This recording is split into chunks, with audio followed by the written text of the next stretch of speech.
paper while building a dam. They are flooding circuits to find who I am. Make a list, write it down in time. Sometimes we need it all, sometimes resign to a world where the center is never aligned. Make a move, take it back, it's mine. Gather raindrops and filling the ocean. I'll take every part of me, take it all and fit it together like building a boat.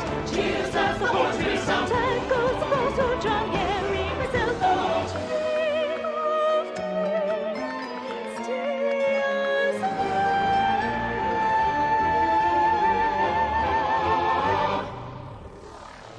Find the break, water warm, keep it calm, be afraid to rattle the cage. Take a risk, take a dive, take it down, suddenly surrender, take back everything. From the open shore I will learn to fly, soaring past the great divide. Voices that surface seem to call out all the lies. Is it still a sin if I let them in as they sail to calmer tide? I'll awaken what's asleep inside.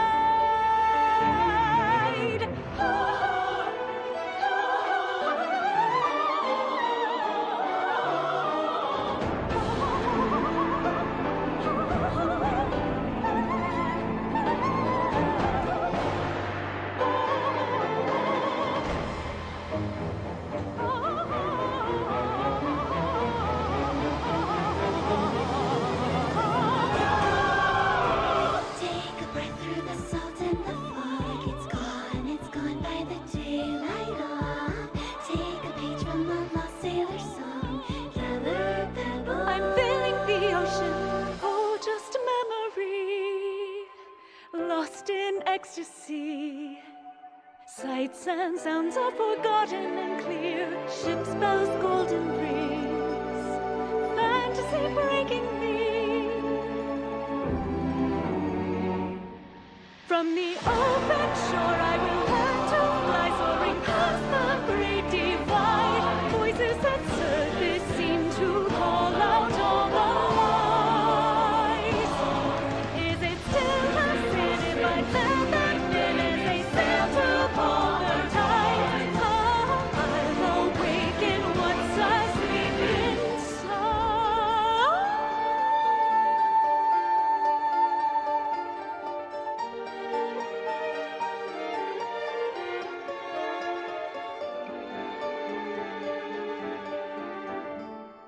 From the open shore I have learned to fly, soaring past the great divide. Voices that surface seem to call out all the lies. There's a hidden door on the ocean floor. Do these dreams belong to me? If it calls my name, am I awakening?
undertone.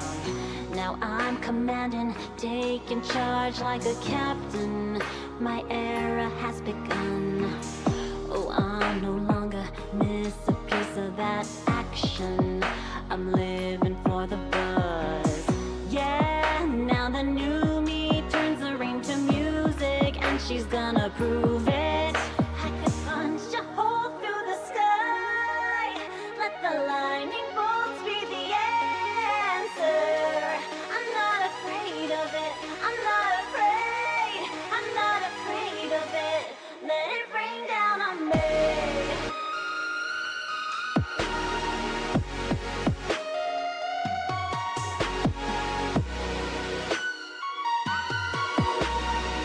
I'm not afraid of it. Let it rain down on me.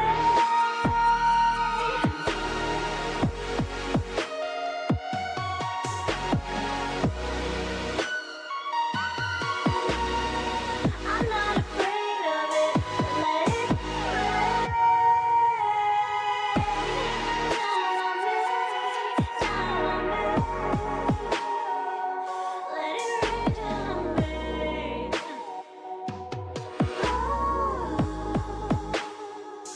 Let it rain down on me.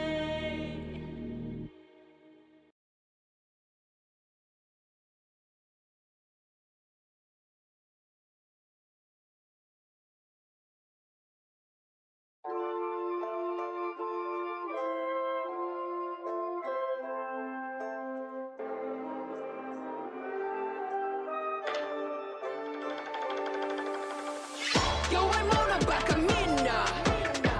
Hit them back at each anenda. Kini kini at the rafter. Make iro jalo we. Outside at night, no yoga jigger. Again, la mana is the power. Solo at night. Alumino the not a cano. Oh, go at night. Say you got so soon to lose. Kick us, I sit down and watching up. Yeah. I'm mama. Yeah, they know go honky dog. Konawa, cold nuka gagagida. You don't go high, my touch cake and night to them. Surround the comedian of a whole bunch of died. You can now go, yeah, had to make a banya. Not a demo, more than ill drama. Hank and gala, nigga. Now could down only my cat. I took to me, that's my number. Kita ini OG, Jiba Uwa Shandy. How about that could just a much guy in tonight? Tell me what's it all? Kirihiraku adarashi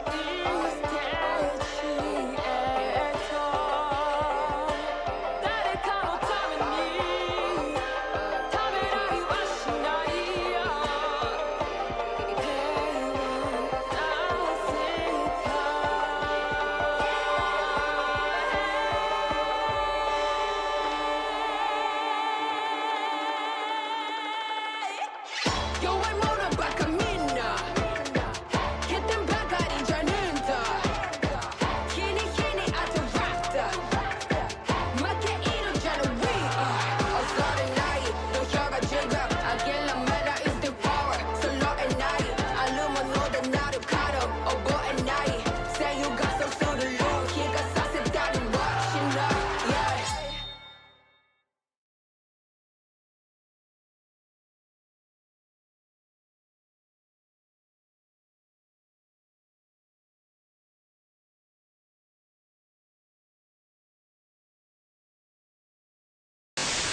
Every day I wake up.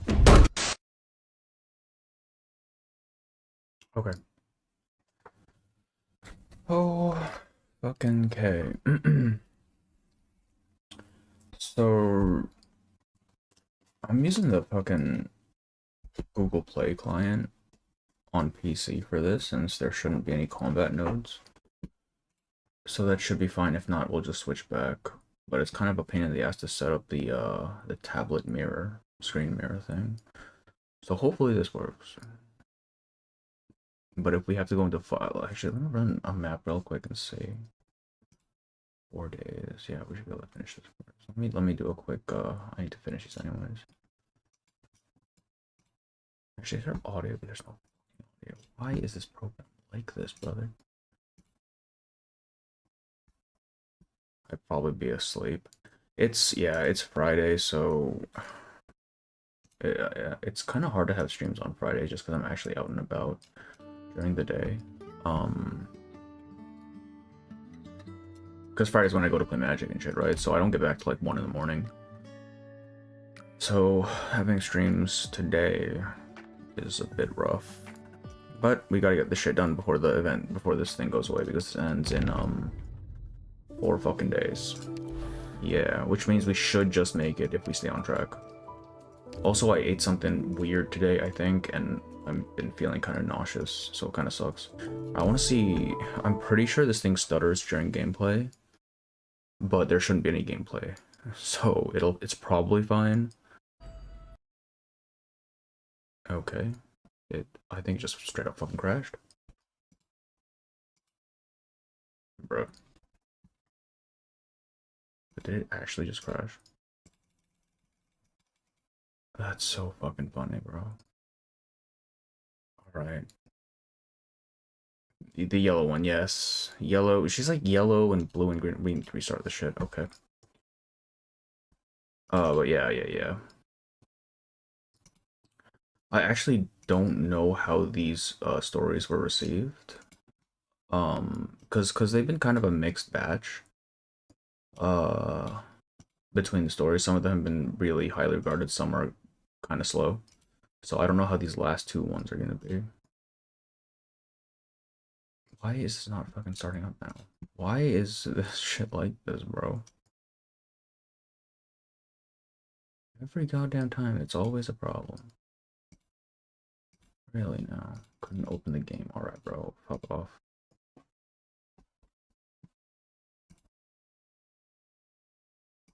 Always something. It's always something. Alright, it's opening.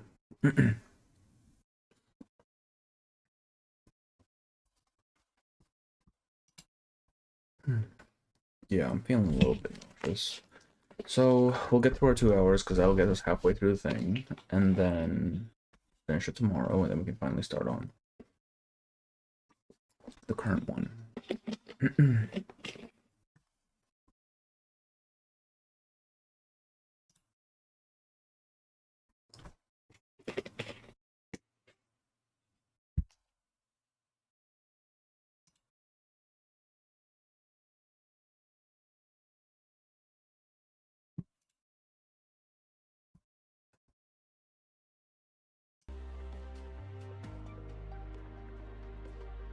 Alright, we're just not gonna do any of the fighting notes then, it's fine. Yeah, let's just get right into it, because honestly, I kind of want to go to bed. I already have it in the... I hear this storyline is really good as well. God, there's so much, bro. Let me see, where is... What's this? Oh, this one's a good one as well. Where the fuck?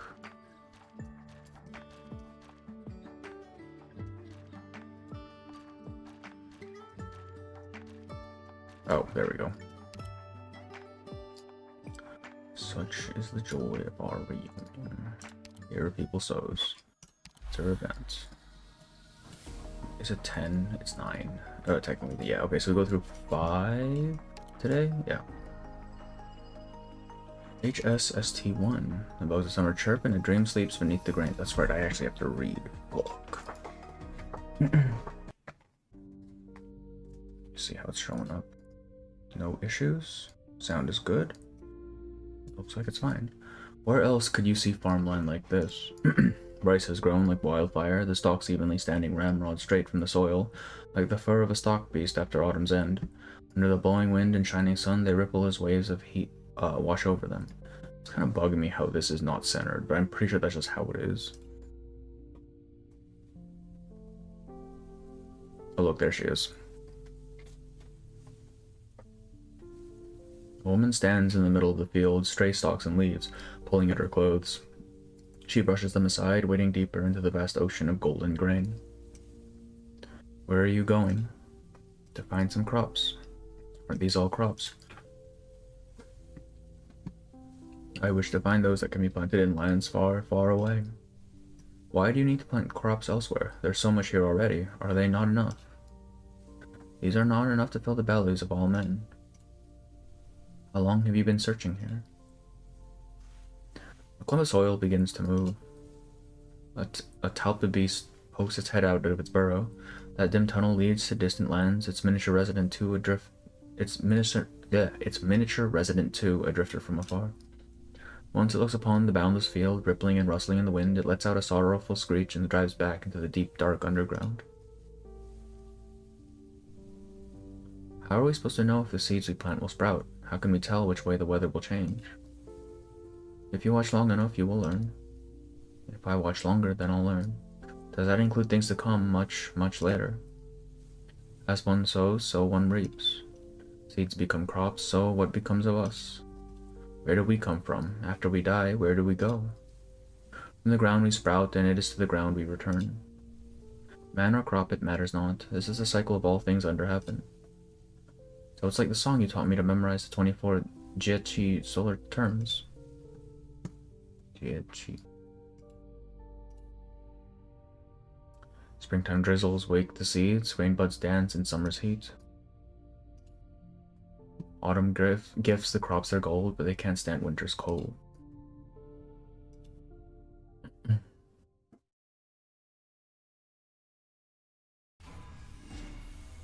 Hey.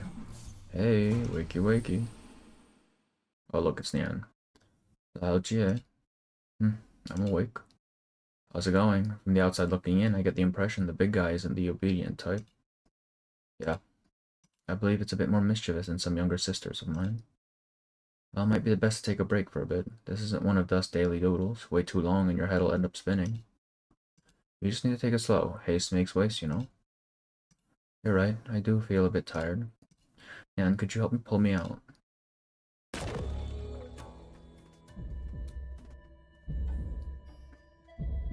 If you two didn't show, I would have gone back home by myself. Oh, you can actually see the Fahrenheit heart behind him. That's so funny. Oh, really? Let's see. Which one of us got so scared just now that her face went as white as her canvas? Shut up. We're trying to keep the heart of a Fahrenheit beating, okay? It's not exactly instant noodles. When you told me this plan of yours, I thought you'd lost it for sure. I should have expected this sort of crazy scheme from you. It's just using a whole nomadic city to imitate a Fahrenheit. I shape its body and you give it a soul. What could go wrong? Brother. You grow more capable and quick-witted by the day, little Yan. Don't spoil her. What could she have done without the old woman from the Tianxi Bureau and you, Shu? I've been helping out the sweet regulator here and there, building up some favors. They should come in useful. So what's the situation like now? Couldn't ask for better. But if we're going to be using this thing in place of a real deal vessel, and if us poor little illusions want something to rely on after we get rid of the old timer, I'm afraid it still calls for Sonoba grease. It's quite the troublesome little child after all. Wait, so what's the good part? Aren't we still at square one? Now I know what you're thinking. You put some effort into making this thing too. You just want some recognition from your older sister, right? How juvenile of you. You've developed as an artist, Dusk. It's been years since we saw each other, but I can tell you're still diligent as ever, and never one to waste time. I still can't imagine it. Passing off a fake body with sleight of hand isn't so hard, but it's going to make an even bigger mess in the end. It'll just be a small portion of us that we carved off of ourselves, the product of three sisters pooling their power and yet still incomplete. How will the 12 pagodas and 5 cities become a place where we belong? You may be right. But while I was within the scroll, I really did sense life. The beast walks with the generous earth, and in the beginning we too grew upon this land. Perhaps this flower may actually bloom.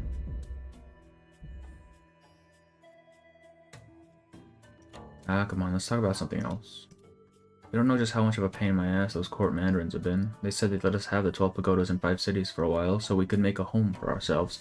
But what they really wanted was for us to give back the old Tianxi, and also help them with some other trouble. And these Yanese know how to do business. They went and turned our home into a bridgehead. You asked them for one thing and they want 2 in return. I never did expect Yanese technology could have leapt ahead like that. I mean, at this point, do they even need to fear the Sui anymore? If we do manage to finish this home, knowing that it'll be right under their watchful eyes makes me really uneasy. Also, how big a risk are we taking by doing this? I've got no idea myself. When you two were in the scroll before, I thought back to that time with Sanjie. You worry about your older sisters, little inkblot. Little inkblot. Well, there was that one time you managed to knock your inkstone on your head. Ling said you were Don't remember that at all. You must be mistaken. If you insist. Now that I think about it, I remember you crouching by the pond washing your face. I already told you I don't remember this. You used that nice, clear pond water to wash your face, but that just made the water all inky, so you couldn't keep washing, right? That was Gia's idea. Damn, bro. On the outside, our third sister was gentle and kind, but she was actually the wiliest of us all. If Little Neon's plan succeeds, it would be for the best. Well, yeah, is there anyone who doesn't want it to succeed? A certain foul-smelling Wei Chi head, the basket of blunders. Who knows what he's up to? Ever since the dust up with Ling, I'll look at an ink cake and wonder if it's one of his little fragments or not. He put so much effort into making this vessel, he can just go and cut himself up however he likes. Why bother like this? He may hate all of this world, but he hates himself most of all. He is clever, though. Oh, so very clever. Will he believe that a life-or-death struggle with Yan is what Gia would have liked to see? Who knows? You're the one who's still willing to talk to him after all this time. Alright, speaking of clever.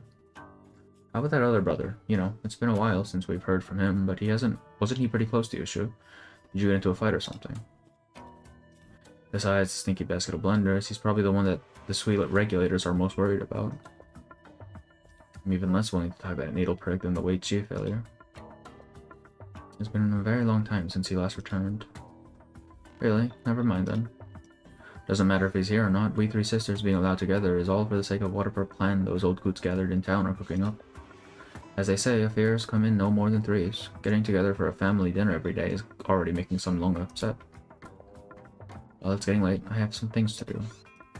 The both of you have been working pretty hard lately. When you're free, do come by and eat. I'll cook you up some dishes. Oh, although we can't taste the dishes from our younger brother, Shu can still cook up a mean... Why are you looking at me like that? What, did I say something wrong just now?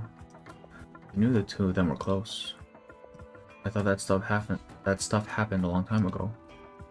It's still a sore spot. Are family relationships all that serious? When you only meet your sisters every few centuries, it's normal to be a bit serious. You know, I'm even more afraid of her looking at me like that than I am of being on Dage and Ling's tongues. For once I find myself agreeing with you. A face like she was wronged, and refusing to say a word about it, all the while looking like it's something she can't bear to discuss. It's not like a sister at all, it's more like... Perhaps she's simply been alone here for far too long.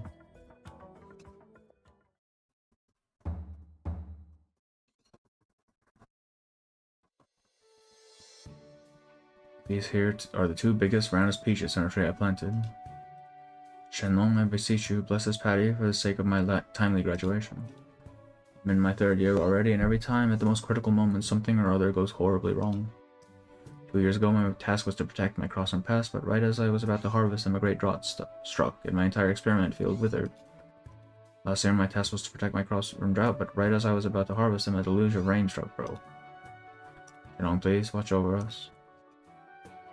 The W25 Uzi plate is set to connect to the main district today, and I pray that absolutely nothing goes wrong. I know that I've been lacking my duty, so the moment I return to the township bureaus, I will rededicate myself. Right now, all I ask is this project goes smooth enough that I can go home early. You sure you got the right place? The shrine's dedicated to Shannon. You construction folk don't belong here. We do our best for a good harvest, but it's ultimately up to heaven. Since when do you engineers need to pray for success? But you know, every complex field of study becomes metaphysics when you dive deep enough. It's beyond the reach of man. No matter your work, it's all ultimately up to heaven. Shenlong was the first master of this land, so the best we can hope for is for her to make herself manifest and protect her humble disciples. I guess you're right. Either way, we're both at the point where there's nothing more we can do. Maybe if we're sincere enough, she would actually show herself. Will you two shut up already? Ouch. Gah. Beach pits, where did these come from? Up in the rafters, who's there? Can't you see there's someone trying to get an afternoon nap here? The nerve of some people interrupting my sleep. Don't you have anywhere better to whine? Disturbing a dreamer is a mortal sin, you know. Where do you think you are? Are you seriously kowtowing to your ancestors about your petty requests in Shenlong Shrine? Out. Alright, I'm going. Whoever raised this kid didn't teach her any manners. Stop throwing those, that hurts. Let's get out of here. Look, I'll be the bigger man let this slide, but you better hope I don't bump into you on a dark now. Who the fuck? Literally, who are you? The girl grabs the 2 peaches from atop the altar, carefully inspecting them for a moment, then decides to instead pick up an even larger one, wiping it with her sleeve and taking a bite. As long as they keep offering up their harvest at your table every time there's a problem in the city, big or small, I'm never going to go hungry. Hey, Shanong, you don't mind if I eat these 2 fruits, do you? Yeah, I should go back to sleep in the rafters where it's nice and cool. Where's my fan? Did that kid take it again? Annoying little brat, calling me megaphone. Next time we meet, I'll figure out a way to steal her flute. Go to school, they say. School, schmool. The only students that come out of the Tianji boroughs are these lazy louts. What was even the point of all that schooling? Who knew that Skyping off would be this hard?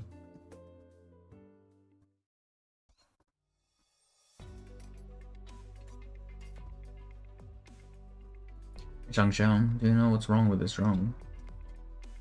It become yeah, it's like all straps and shit. Yeah, like none of it fits properly. Create some steps while changing out its power source. It looks like there's some unconnected wires here. I don't know, maybe it's some kid swiping it to play foul beast wrestling. I'll get that next time. Make sure to give them a right thrashing. It hit you when it fell out of the sky. Like my horn, just a little bit to the right, and it would have whacked me right in the head. Most days I see you talking farming with the others. I never expected you to have a knack for originium circuits. Didn't the Tianshis teach you all how to operate it? This is a precision instrument. Please pay more attention while using it. And we don't call it a drone either. The Tianshi call it a sky pole. First time I saw these flying around a field covering the whole thing, I thought it was a swarm of locusts. It scared me half to death. So when these gadgets jam themselves into the ground, they can tell the soil's condition and how the crops are doing. While we ponder how best to plant our crops, the Tianshis ponder how best to help us. Farming's a lot easier than it once was thanks to these inventions. This season's harvest.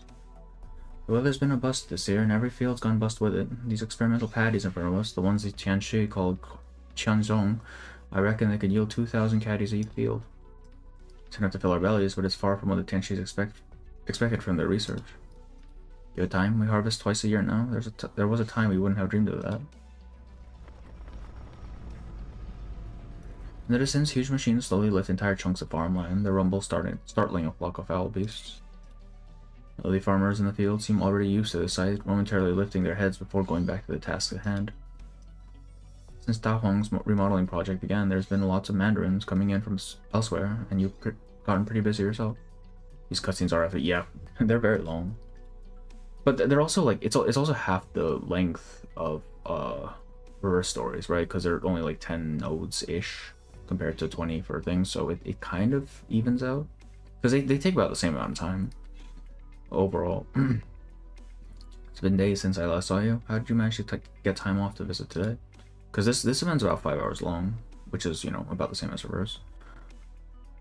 The summer harvest is about to begin. Only once you've inspected every piece of land yourself can you begin to plan. And there's also the matter of the upcoming ceremony of sacrifice. We have to take these preparations seriously, no sloppiness. You're in charge of Da Hong. You face worry after worry for however many years now. Seems real tiring. What's your official title again? Da Hong City Tongji? What a mouthful. I think I'll stick to calling you the Zhanzhang.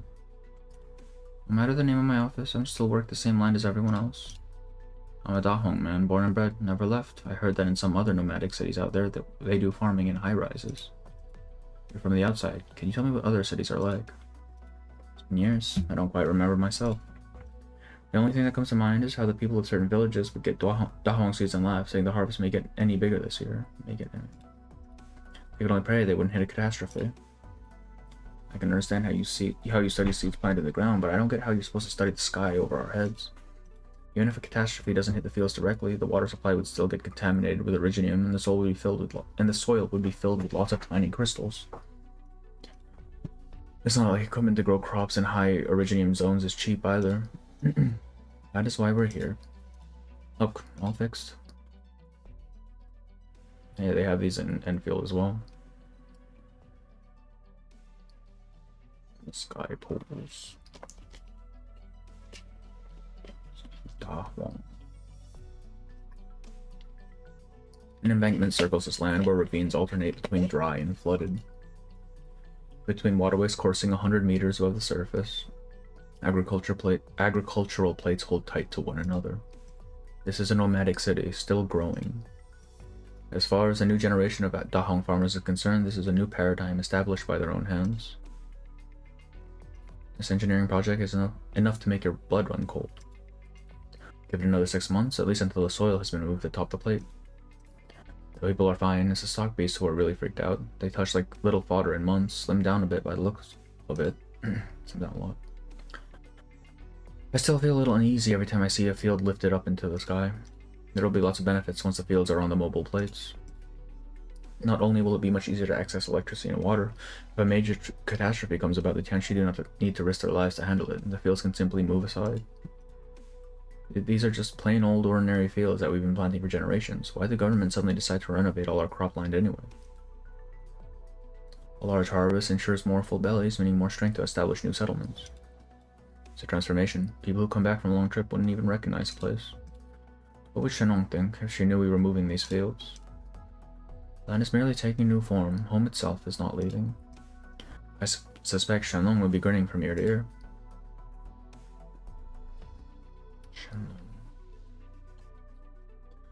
The moment she arrived on this plot of land, she was concerned only with how to scrape together a few measly fields from the bitter cold wastes. Later, when the fields multiplied, so too did her ideas. She decided to plant crops in soil contaminated by originium, even planting in originium itself. It's insane. Are you saying Shenong was a genius or a fool? Either. She was just a dreamer.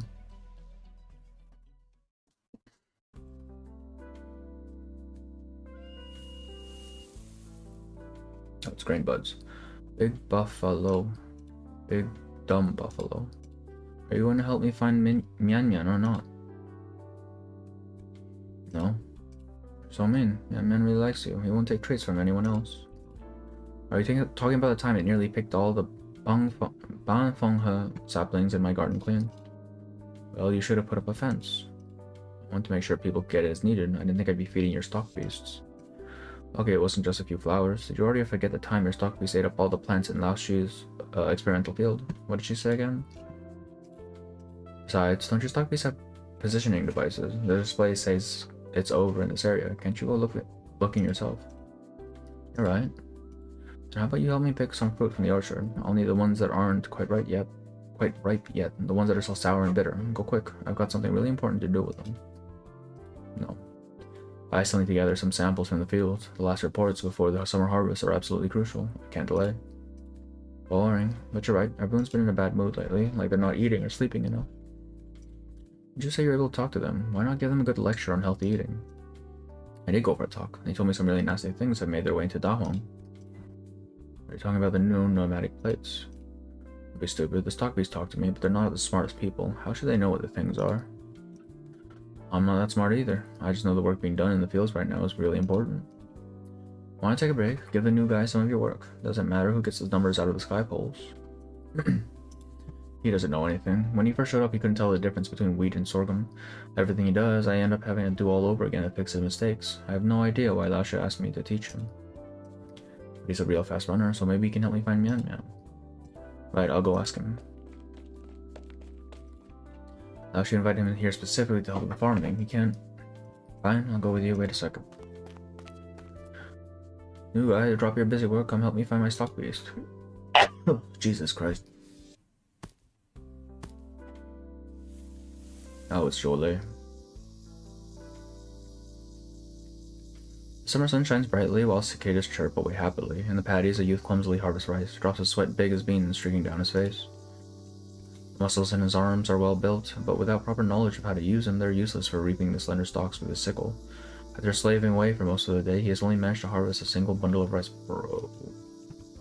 His mandarin coat hangs off a pillar. A few fowl beasts who are hunting for stray grains instead decide to show great interest in this unfamiliar garment, picking at the hanging belts with their beaks. A day already, and there's still so much left to do. That first note done. Easy. Meet new people, meet new crops.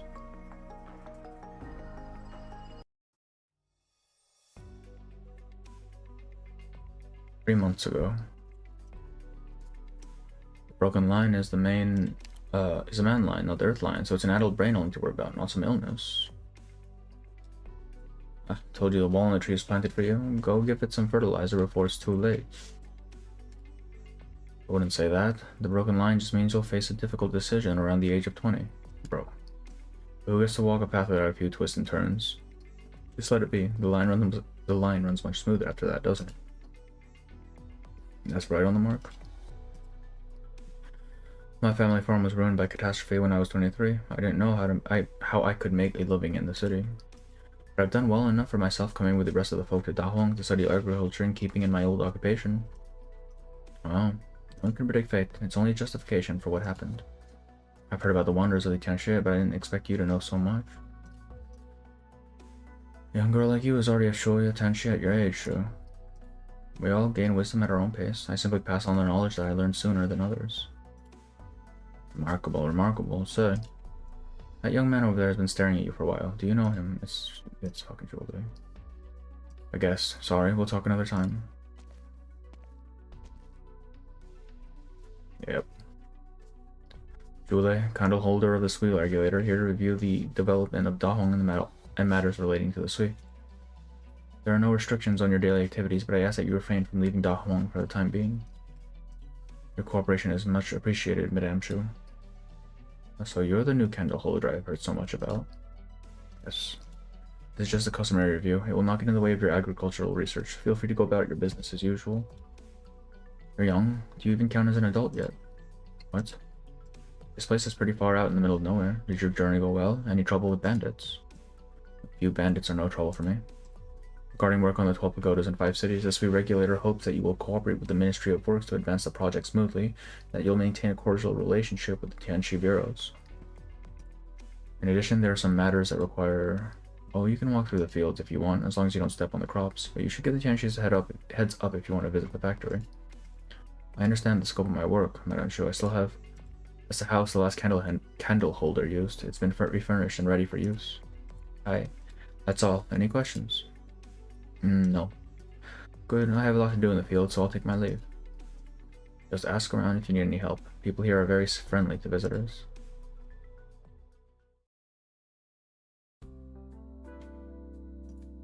Green. Way. This guy's regular costume into the apparent competence at farming. Well, he's not a farmer, man. He's a soldier. What's he supposed to do? Way. Excuse me, I'm on official business. Here. What's this? A lunchbox? You're hungry, aren't you? You've been standing there all day like a scarecrow. Do you even know how to get food on your own? Bullshit. You like it? Yes, that's very good. You're just gonna eat without doing any work. Cough, cough. Mind your manners, grain buds. This gentleman is a guest. But you said everyone in Dahong needs to sweat in the fields before they eat. This strange boy says he's on official business, but he's not working in the fields or building houses. What's he here for? He has his own job to do.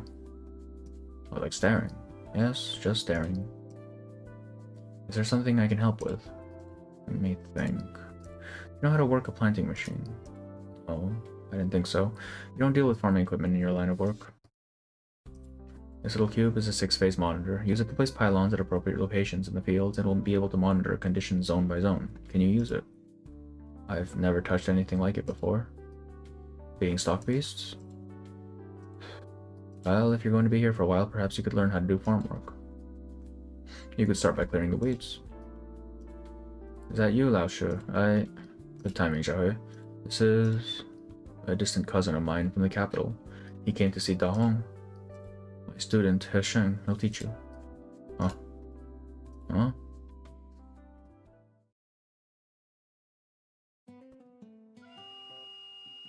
Is this where the positioning device as the stock beast is? Ah, when I blow this whistle, Mian Mian will know I'm looking for him and come out. Positioning device. There's one on every stock beast in Dahong. They're not very precise, but they give us an idea of their rough location. Every single one. There must be thousands of stock beasts in Dahong. Well, we've had lots of stray stock beasts. The ones that the older students kept for research had a tendency to elope. I'm sorry, I'm not familiar with such things. Why'd you join the army if you're a relative of Lao Shu's? Really? No important reason, really. Is your family all mandarins? Why do you ask? The way you talk and the manner you carry yourself in general. Not a lot of people your age around here like that, except for a few blue blood families. I mean, no offense. I didn't say you offended anyone. Weird, why isn't he coming out? Yeah, man had a fight with Xiao Bia a few days ago. Is that why he ran away? You get pulled in by a female yet, bro. What? He likes Javier. They're always together when I take them out to the mud pond. She ships her fucking animal. That's great, bro. Not like that, Candlestick. Candlestick. Draw a picture of him. Memorize it and we'll split up looking for him. It's a very good drawing. I'm serious. After all the time I spent caring for Stockbeast, can barely tell it's Mian Mian. 4 legs in some spots. What's so hard? Have you ever seen a Stockbeast, Candlestick? Not often. It's okay. You haven't seen Stockbeasts. I haven't seen some nomadic cities. We've all got things we've never seen before. You've never been outside to other cities? No, but I heard about them from Jahe. The rice that we produce each year is sent outside. They're developing new crops so the people outside can have lots to eat. Plenty of chances. No rush. I like this place. Take a whiff of this. Alcohol. Rice wine soup. My favorite snack. See where the steam's rising? That's the brewery. We could stop by on our way. There are breweries here. The harvest is safe for brewing. The oldest batch is more than 100 years old. What the fuck? Do you drink? I did once. Try wine made from maize leaves. It was a gift from a farmer on a mission. It had a very strong taste. Almost made me gag. Said it would warm us up, but we didn't expect it to be like that. He said they barely had enough to eat and didn't have the luxury of brewing with grain. People out there still don't have enough to eat. The land is vast. There are big differences between regions. I hear something over there. Wow, Candleset, you sure can jump. We'll find Mian soon enough. Our drones can fly higher than that, and we have the positioning device to help us. No need to... Wait, over there. Fire. This is literally the fucking thing in Enfield. 3 months. 3 months. This project is no small thing, and every segment needs time to ensure there are no problems.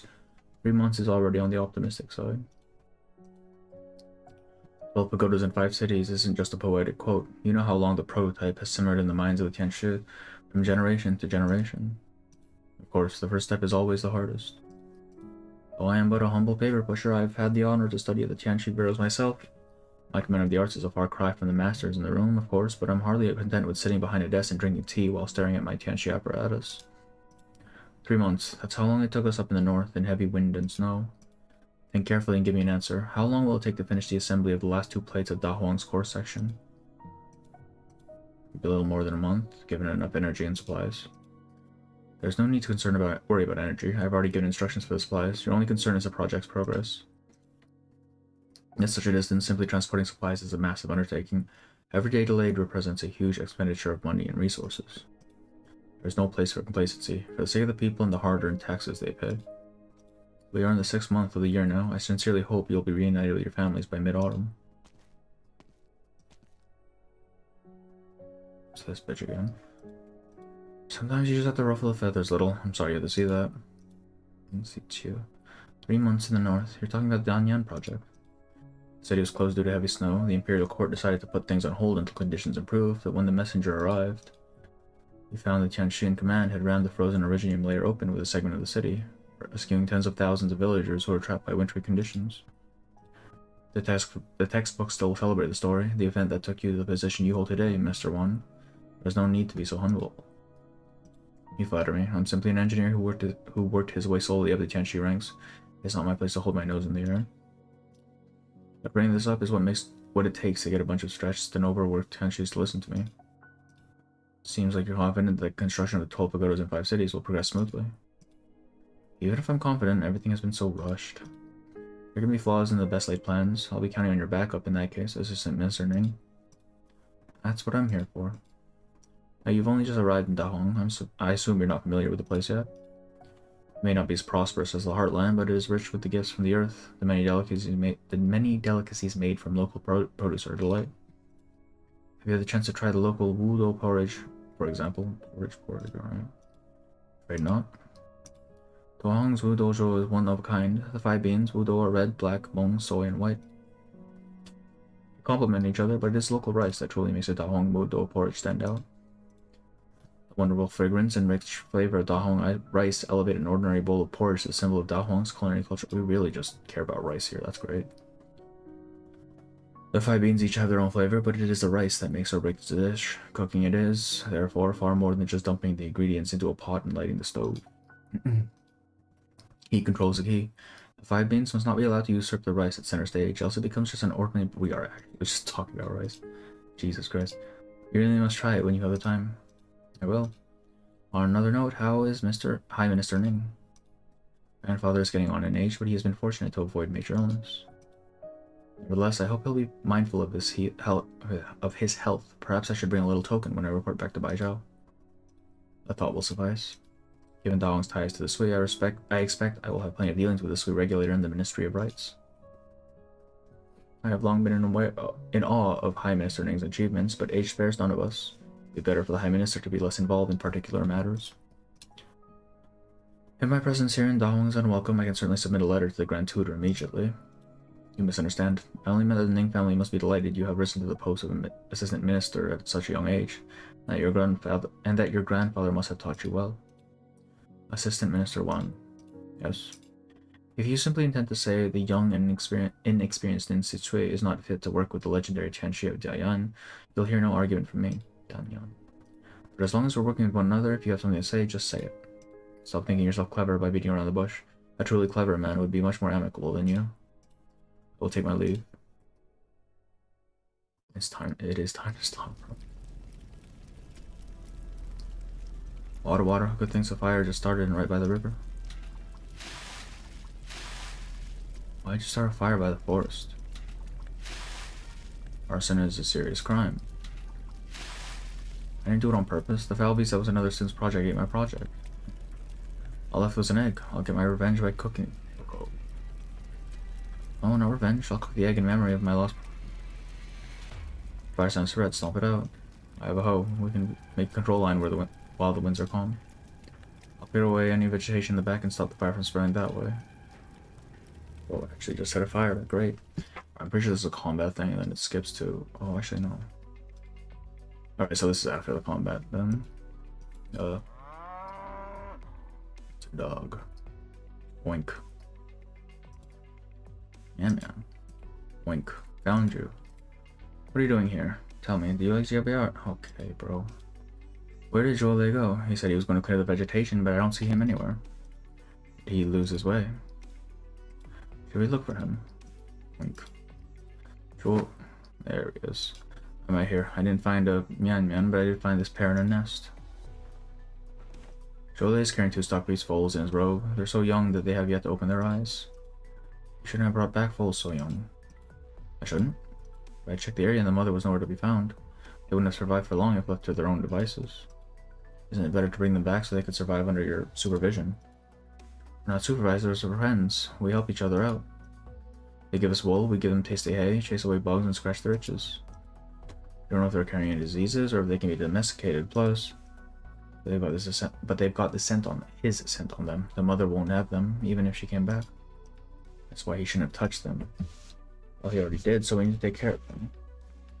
Why do you keep standing up for him? He's clearly in the wrong. He doesn't know anything. I'm doing this because he doesn't know anything. Never mind. I'll go back and ask the teachers what to do with the little guys. Let's hurry or they might catch a cold. Who the fuck are you, bro? That's a gnarly looking dude. Jesus Christ. Oh, you again. You mean you again? I haven't seen this guy ever. Have you had lunch? There was a fire here and you don't talk at all. You would have gotten burned if it wasn't for us. Keep your distance, Grimbuds. He might swing his axe at you. He won't. He calms down when I play my flute. Likes to hear me play. Old lumberjack. You all say not to come here, but I come all the time when no one's looking. I just can't cross the river. Comes down when I play this tune. I've seen him smile. I can even lean over to touch his axe. He always keeps his hand clenched around it, but he's... Oh, ouch. Why did you hit me? Now you've made me mad. I'm not being any traits next time. That's enough, Grandbuds. Let's go. Bowls. We'll bring them back. Next time, think before you act. What am I doing here? That's what I'm saying. Should. Okay, I'm assuming that was the second half, yes? Just check real quick. Oh, no, it doesn't. Okay. This is a report on the Shanghai Zong and catastrophe countermeasures and review of my own actions. The Shanghai Zong. I'm sorry I let you down, Father. No, I will. No need. You won't have to participate in Yumen's return to the capital anymore. Are you giving me a suspension?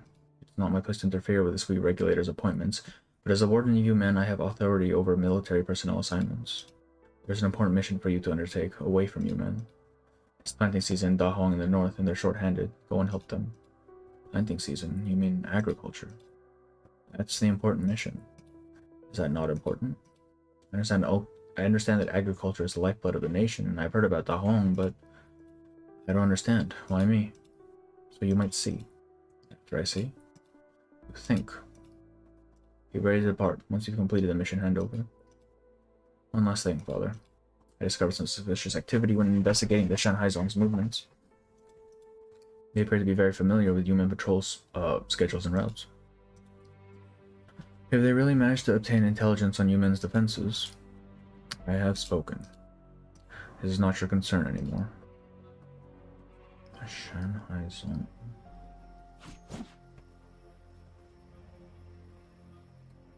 Oh, it's showing you what the fuck?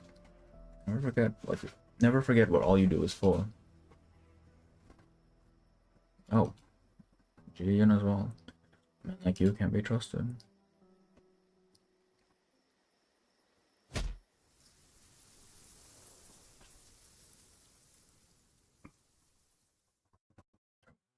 Record keeper. Working in the fields by day and practicing kung fu by night for a whole month. You must be exhausted. It's you. You're focused. I didn't achieve anything. I don't even know what I'm doing here. Perhaps by focusing on improving myself here, I'll be able to do what I couldn't before. Well, perhaps. You know, there's this old Lungmen Kung Fu movie. The hero was an arrogant and haughty swordsman who spent all his life pursuing martial perfection, which always seemed just out of reach. His fortunes took an ill turn, and he lost everything. Fame, fortune, reputation, even one of his arms. Now a broken man, he found himself in a tiny, remote village. He just rested in that. Yeah, bro is not giving himself a break. There he lived among the peasants, eating with the lowly folk who used to lie beneath his notice. For 3 years he chopped his own firewood and boiled his own water, not touching his sword even once. He finally drew his blade when his enemies came for him.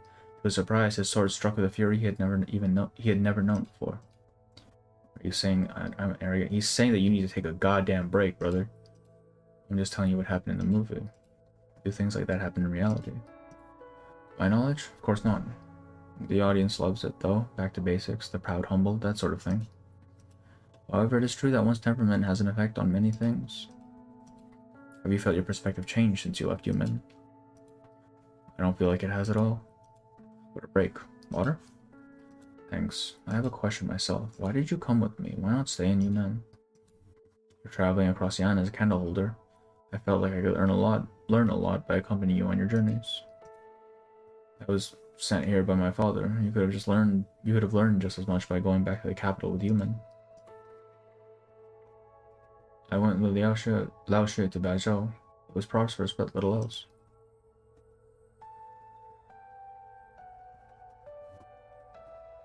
Dahong seemed more interesting. You're talking like you're on holiday. Huh. I don't understand what father wants me to see. What have you seen then during your time in Dahong? What have I seen? Dahong used to be one of these rare places without much orogeny and pollution due to its unique geography, making it important unused breadbasket since antiquity. But thanks to the hard work of the agricultural Tianqi's, arable land area is growing year after year. Construction has begun on defenses against potential catastrophes. Currently, the city has 16 large plates, some 60 or so small plates, 730 Tianqi's, and the population exceeding 50,000. Despite its remote location, the people are content and hardworking. Is that all? Just some insignificant details. Insignificant, eh? What about you? Did you find any sights that you couldn't have seen with the Grand Master? Well, for example, the couple next door had a big fight after dinner last night. The husband had gone on a journey last month and found the other cities to be much more interesting. He wanted to move away. I saw the pair of phalabees that make their nest in the tree outside taking turns to hunt and sit on their eggs. The eggs should hatch any day now. I also saw the strange sight that was Tianqi's of all vocations coming together to fret, even cry their hearts out before the Shenong statue. The strangest scene I saw, however, was that of a few animals making a fool of a young kung fu master. Did you find the stock beast? When did you... Many years ago, the Grandmaster instructed me in the moves of all the various schools of Kung Fu and had me record the clashes of experts from those myriad schools. But my innate condition prevents me from studying the martial arts.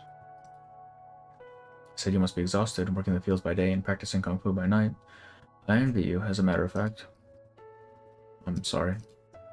Even so, the Grandmaster allowed me to follow him, allowed someone who could not study Kung Fu to watch you do so. He didn't tell me what I was supposed to learn, only that I should pay attention to detail and accuracy. I recorded and studied according to his instructions.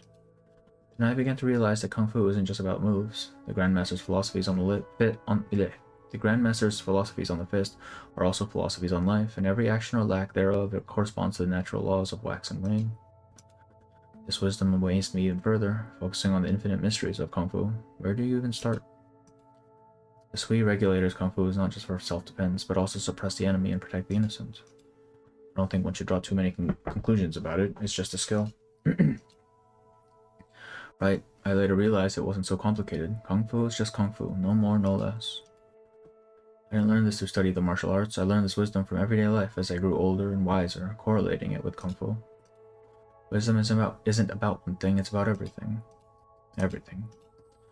The Grandmaster wrote in the Book of Arms, see the other through the self, remain upright and wait for the proper time. What he means is that one must ensure that one's posture is upright and firm, then seek the opportunity for victory. No matter the situation, one must remain composed, unaffected by outside matters. Oh, look. What's that? You look like you saw a ghost.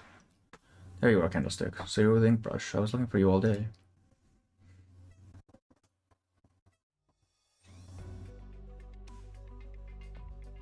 Rice experiment area A, soil originium activity was 20% during the growing period. Total production was approximately 320 caddies.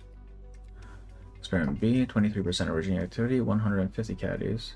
Experiment C, 25%, almost zero crop survival. Negligible change from last season's data or the season before. And the same goes for the other crop experiment areas. I see. You don't look disappointed at all. No point trying to rush things. We take them one step at a time. 5% remains the critical line. Plant survivability drops off precipitously once soil originium activity exceeds that level. This applies to both cash crops and cover crops. Yet the figure remains much lower than the level of natural soil originium activity in the vast majority of regions. Think about giving up? No, I'm just not sure. If this is the only result, then there's no way to expand the application to one Qing, the 10,000 Qing of Fertile Fields project. All these years and nothing to show for it, not even a bud of hope.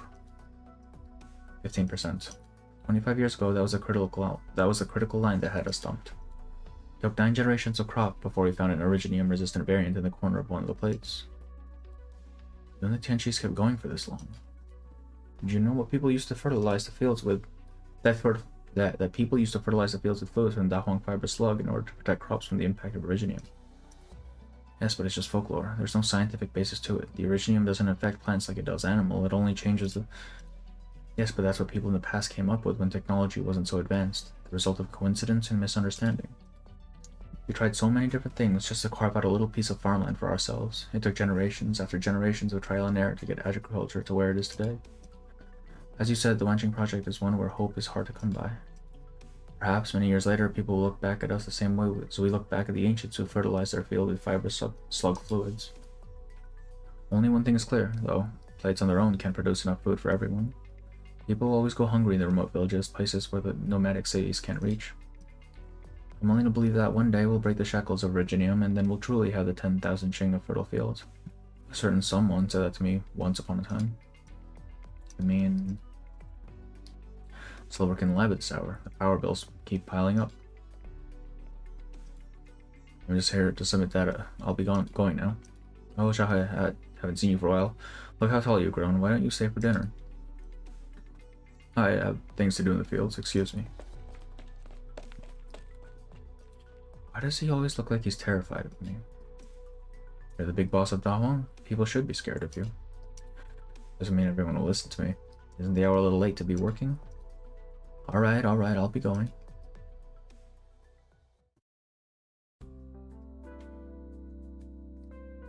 Cooking soup so late is rather tiring. It's good. Who are you treating? Your sisters or that relative of yours who came to visit? What's his name? Jole? Everyone's working hard in preparation for the summer harvest. The soup is for the hardest worker. You have to poke fun at me before dinner. A little mean, don't you think? Bring the bowl over. Right? All my life I've been dealing with things that grow from the soil. Now I have to learn everything about engineering from scratch. It's not easy. Dealing with the Ministry of Works, arguing all day about the assignment of a few tentia. It's even more tiring than farm work. Eat up then. You've definitely lost a few caddies. Sure, except 3 huge pieces of rib in one bowl. You're trying to burst my stomach. There's plenty. One more and it's going to spill over. Spilled soup would make a mess, and it's even worse when someone gets burned. You can put it down if you don't want it. That won't do. So much effort went into the soup. We can't let it go to waste. You have to talk like that today. I'm just talking about this bowl of ribs and the ano soup. The ano. The ribs come from lovingly raised meat beasts, while the ano comes from ponds that we dug with our own hands. The soup represents the efforts of generations of people, and of your efforts all these years. We must not allow what should not be here to ruin this hard-won soil. After all these years, so many years, I've almost forgotten how I came to know you. Sometimes I wish I really did. If only you were just a diligent Nongya Tensha and me a humble farmer. But I could never forget. Even if I forgot, someone would help me remember. The scrolls of the sweet regulator, remember? The list of fallen candle holders, remembers? Say no more. You know what I mean. What I'm concerned about, your brother. One person can fool another, but no one can fool time. It took me the better part of my lifetime to come to trust you. I don't have the time left to trust another. You shouldn't have come back at a time like this. So true. Don't make things difficult for me.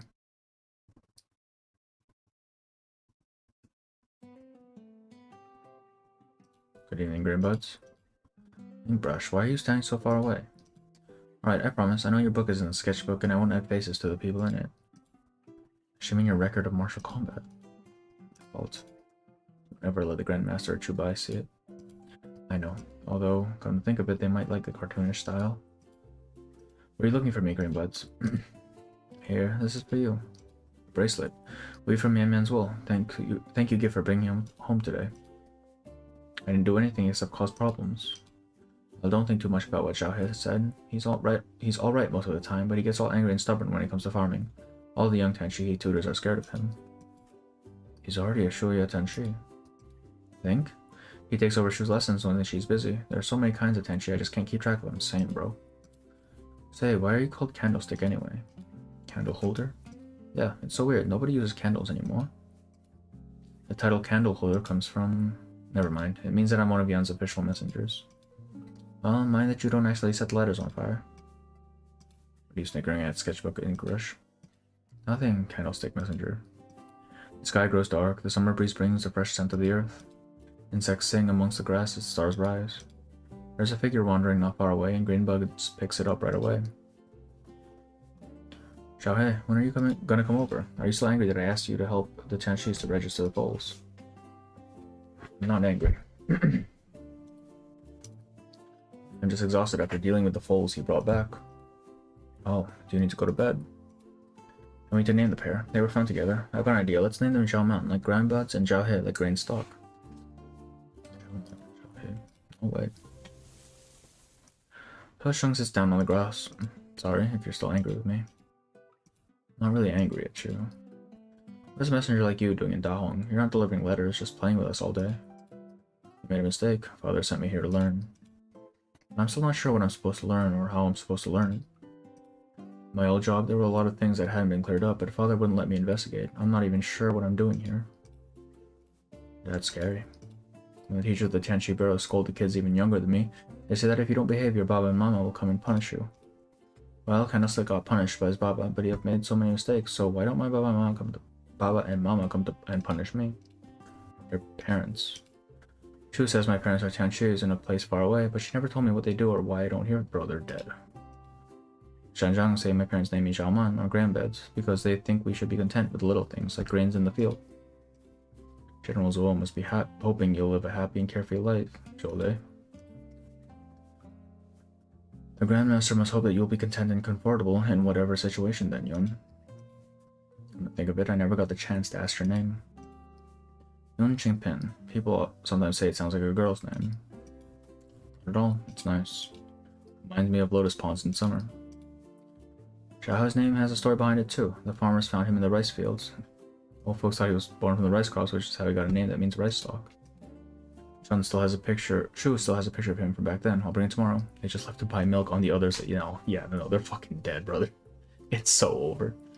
Grain buds. Everyone loves that photo. Candlestick and ink brush. Did you see it too? Why doesn't Shun get a nickname beyond Xiaohei? Why not contribute one? Grain buds here seems quite amenable to suggestions. The summer evening breeze pushes their hair to the accompaniment of cicada songs. A few fireflies take to the air while stars fall from the sky. Rainbuds is no longer chasing the firefly. She sits on the grass, smelling of night dew, panting from the chase. There is no room for gloom or worry in the hearts of the young and innocent. She only has eyes for the sincere joy of the present.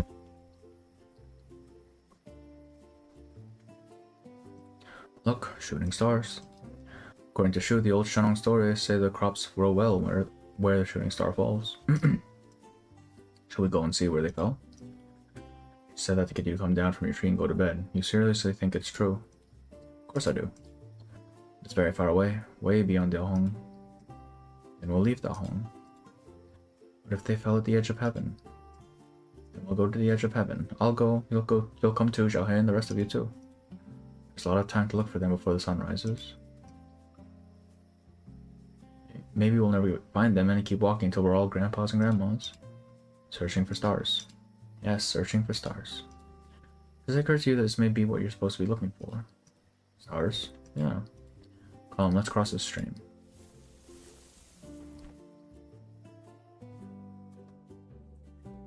Hey Jolie, how old are you? 19. What's the matter? Nothing, I'm older than you, bro. What are you talking about over there? Tomorrow's Jiaji. Diaohong will be holding the Shenlong Festival, welcoming Shenlong with songs and costumes. Let's go have some fun. Didn't you say you wanted to look for the stars? I said, until the sun rises. The Shenlong Festival. That's not for fun, is it? Of course it is. They put on plays and fairs, and there's lots to eat. The Shangjiang says everybody has been working so hard, we should relax a little. Xiaohei is going. I'm gonna play the flute. There are other shows too. Alright, I'll go and see. I'll see and think.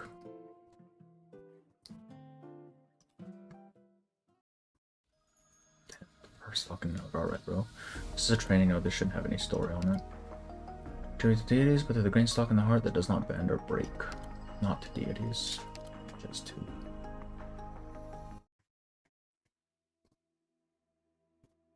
Another lost harvest. Sow the seeds, raise the seedlings, only to see it all taken away by catastrophe. We took our land back from the Fahrenmuts. Why then do so many people continue to suffer? Is there a land not afflicted by catastrophe? Wind, frost, rain, and snow we can handle, but catastrophe and Origium are a whole different matter. People they touch fall ill, crops they touch die. Farmers look for the right soil to plant their crops. If this land is not fit for humans, who planted us here in the first place? Well, about that, though. We must find a way. Man must eat.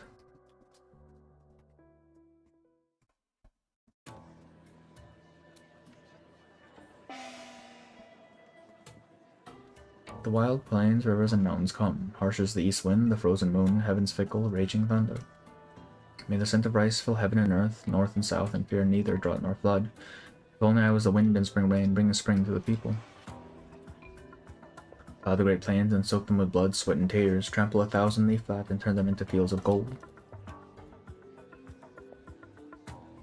The scorching sun of the 6th month has turned the city into an oven. The occasional wind brings a pleasant scent of rice and warmth to the heart. This year's opera is particularly popular. The space in front of the stage is filled with people, heads bobbing up and down as they stand on tiptoes, trying to get a better view while unconsciously humming along. Bolet watches the stage from afar. The actors are dressed in fashions of the past, their motions theatrically exaggerated, belting out verses in a regional dialect that he does not fully understand. What is it about? The story of Shenong putting the land of Diaohong to the plow for the first time. The 3-act opera is an essential part of the annual Shenong festival. This is the 2nd act, Signs of Heaven. Why isn't it in the local dialect? The Pretenties here came from all over Yan. No one remembers exactly where they came from today. When the opera was written, the characters were assigned a regional dialect based on their traits, and things have stayed that way. What about the people lined up over there? They're there to greet Shenong. Legend has it that Shenong returns to Dahong every summer to check on the harvest. As owner of the rare, unpolluted regions, Dahong has long been Yan's breadbasket. It began 1,000 years ago when a group of farmers settled here and began cultivating the land. Until catastrophe found them. The song from the stage grows high and piercing, drumsticks ringing upon tiny drums in an increasing frenzy. An actor circles the stage wearing simple clothes and carrying a basket filled with rice grains. Is that actor playing Shenong? A catastrophe the likes of which had never been seen struck Dahong. The land was severely polluted and monsters ravaged the farms. Generations of hard work reduced to nothing. Cultivating the land is hard. Finding land that can be cultivated is even harder. Shenong learned of what happened here and decided to try to save this hard-won soil. She settled here with a group of farmers in Tianxia, studying how to cleanse the pollution in the soil and developing new breeds of crops that could adapt to the environment generation after generation. The drumming grows deeper and heavier, and the song becomes broad and bold. A crash of the gong, then a screaming song sweeps the stage. On stage, Shenong turns around, disappearing into the falling white snow made from rice flowers and reed flowers, until the whole stage is covered in white. The flute heralds a green bud sprouting from the snow. As the flute plays a winding melody, Jolet stretches out his hand and catches a rice flower floating from the stage. What's the story here? Shenong passed away on a journey to the north in search of new species. Her body was never found, only a basket and pouch filled with rice grains. They were brought back to Dahong and buried in a cenotaph. Some say that in the summer of the year of Shenong's death, she was seen descending from the sky as the last rice was harvested, touching the harvested crops with gladness and sowing new seeds in the fields. Since then, Dahong has held an annual festival to welcome Shenong and pray for a good harvest. Is Shenong a figure of legend? Absolutely not. While there are elements of myth and stories associated with her, there is no doubt that Shenong did in fact exist. There are records of her existence in the Tianxi Bureau's publications. She was the founder of Yanese agricultural theory, the first to summarize it in a systematic manner and responsible for determining the patterns of the 24 Jiachi solar terms. Surely it's not just the Tianxi Bureaus that kept such records. It should be common knowledge in Yan. I'm surprised you have to ask. Shu the Sixth measured the signs of heaven and earth and laid out 24 Jiachi. She'd appeared in Dahong at the time of the Great Famine and has faithfully served the city for 1,000 years since. I didn't realize there was one like that among the proxies. Xiaohe, you're early today. His rainbow's not with you. And who's this young man over here? Uncle Mong, I'm not. I shouldn't get into young folks' business. How's the harvest going for your research crops? Pretty good. We're at a key juncture. You might see results in another couple of seasons. Good. Nice to have something to show for after working hard all year round. Well, have fun. I'll get the Reaper ready. That was a lie, wasn't it? Don't ask. Where did Grainbuds go? He's supposed to be playing the flute for the show.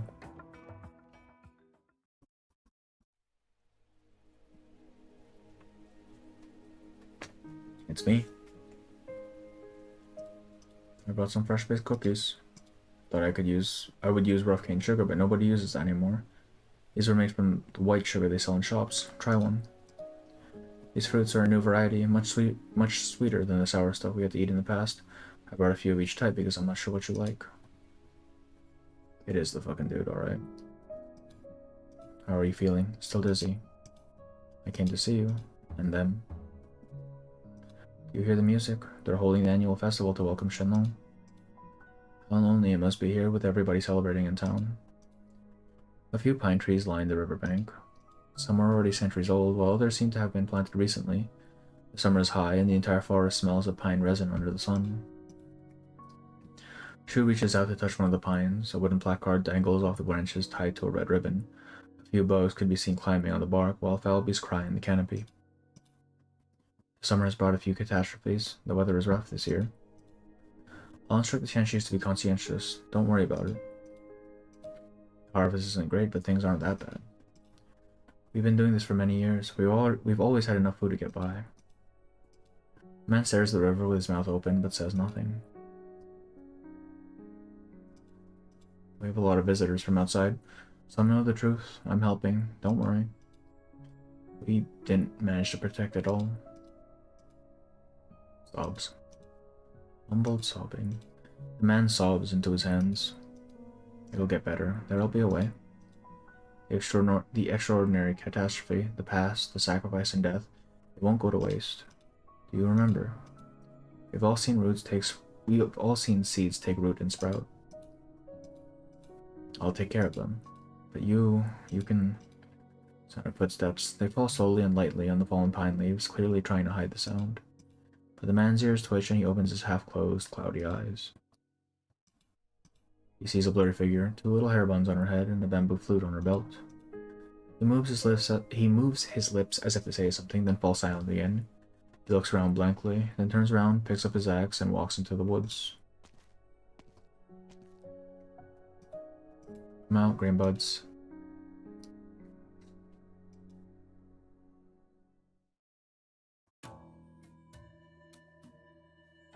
An elderly woman takes the stage, carrying a bundle of rice stalks in her arms. She separates them into 3 bunches and plants them in the grains in the middle of the shrine to Shannon. She raises a clay bowl full of wine to her brow, then pours the contents on the ground. The farmers bang the bell 3 times, shrouding all of Da Hong in the rain. Even the earth seems to tremble.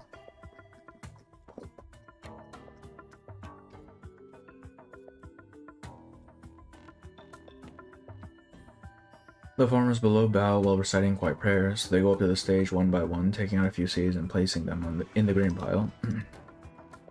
Every farmer brings a few seeds, which can be of any crop. Grain is piled high so that Shannon can see the way back, so the wind and rain may favor Da Hong, so that Yan will not go hungry. You didn't bring any, did you? I have some extras here. Put them in after you bow. Gile. The harvest this year has already been poor. Hopefully nothing happens to the summer harvest. The young Tanshia bounds deeply, then puts rice grains into the pile. The pile is a lot smaller this year. In good years, there wouldn't even be enough room to put all the grains we brought. We'd bring bags and pile them up on the sides of the altar, something we did gladly. The young kids climbed the pile for fun. The adults didn't stop them because it was believed that the higher the kids climbed, the higher the crops would grow the next year. What happens to the grain? Is it made into porridge? Oh, it's brewed into alcohol, which means everyone shares at next year's festival.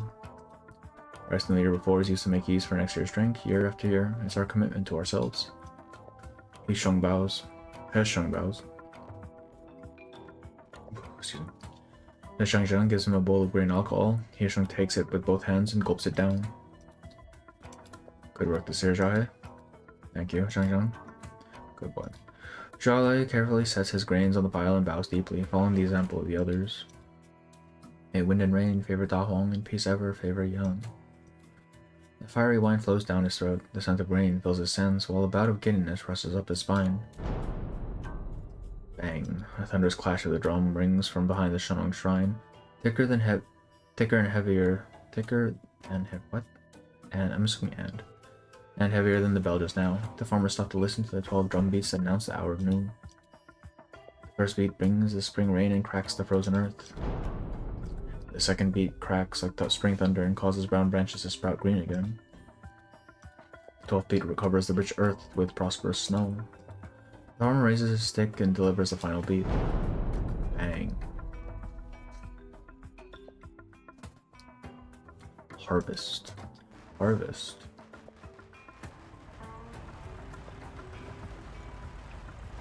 Firecrackers like strings of red peppers are lit, exploding in joyful golden light and assaulting the eardrums. The sound of firecrackers is soon replaced by engines rumbling, driving into the fields that stretch as far as the eye can see. The fields are like golden cakes and farmers like frosting, starting on the edges and creating joyful tracts. As tires leave their trails in the mud, the harvesters spew golden waves from the rear, tiny particles mixed with the occasional clumps of grass and dirt.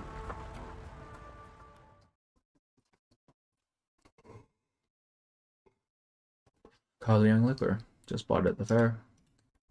Now she will have your head if she finds out you're drinking on the job. All we're doing is watching the water levels and keeping track of a few numbers. I could have 3 bottles in me and still catch any unusual data with one glance. Yeah, I'm actually drunk. Cross-check that originium level and that's silt for me. Close the gate. Okay, boom. A crack of summer thunder overhead causes the clouds to tremble. The farmers standing on the levees look up at the sound. All they see is the sun over their heads, its rays reflecting off the water in the paddies.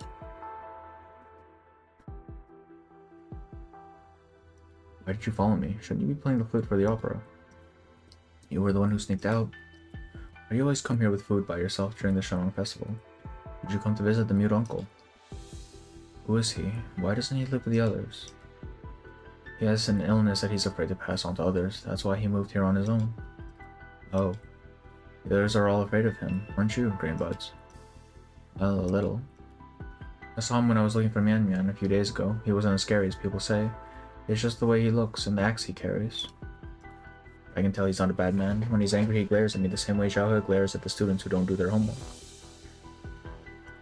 You're a smart kid. Stray stock beast foes become aggressive and distrustful, but it doesn't take long for them to start acting like it's normal when they've spent some time eating and playing with other stock beasts. Maybe that uncle will be happier if he has someone talking to him. It's sad that he has to be in his place by himself. There are so many Tanshis in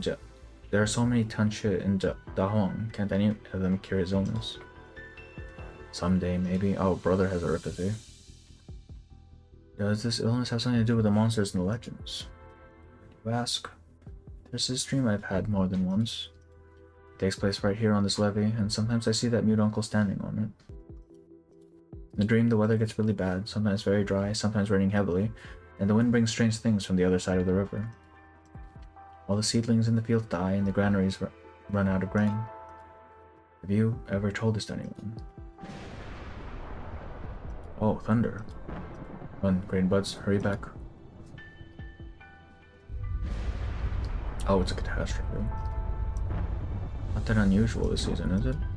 Something's not right with the skies. Who cares? The Tanshis didn't say anything. Can't be catastrophe. Just disappointing that a day like this is spoiled by rain. Water in the paddies looks muddy. No. What's the matter? Where are you going? The actors are still singing on stage. The thunder rumbles with the drums, and the massive raindrops fall on the ground like drumsticks falling on the drums. Dark clouds gather rapidly like spilled ink, lightning flashing as they clash with one another to form what looks like an enormous black monstrosity. A torrent spills from the clouds. The dust stirred in the fields is quickly drowned under the deluge. A small cluster of Originium blooms in the fields. The rice stalks look down towards this tiny black flower. Y'all are fucked, bro.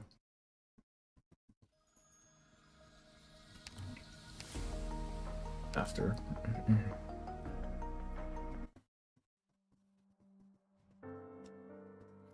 How many more times must we see this? Newly sprouted seedlings, stalks bending from the weight of grain, branches filled with fruit, all gone before catastrophe. Locusts, droughts, blizzards, frost, floods.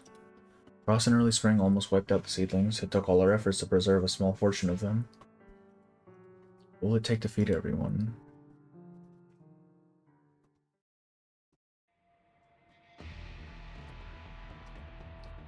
A sudden rain has drowned any festive spirit. The rain begins to subside, but not the water accumulated in the fields, which has reached ankle depth. How could so much water accumulate so quickly? It's turbid. Like, did the rain carry dirty mud from upstream? It's going to pollute the fields. Guys, see what are they doing at the construction site? Drain the damn thing already. Is it bad? The dam has burst. Tamade, you gotta be kidding me.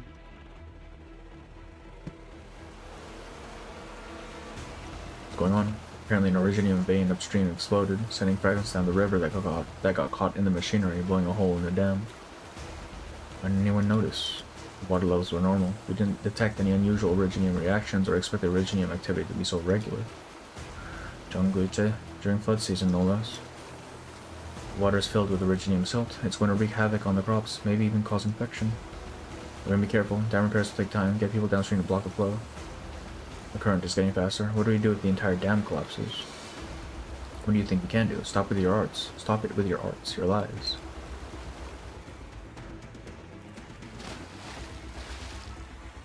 The polluted water continues to spread. The fields are already filled with mud. Stop on it. More sandbags. We need to protect the experiments in this field. Don't let it get flooded. Ah yeah, your specialty is playing with sand, isn't it? Get to it. You're the one who plays with sand. My specialty is soil analysis. I'll do what I can.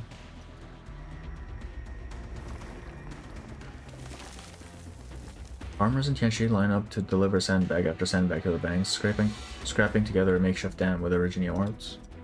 There's one last gap in it. Can't.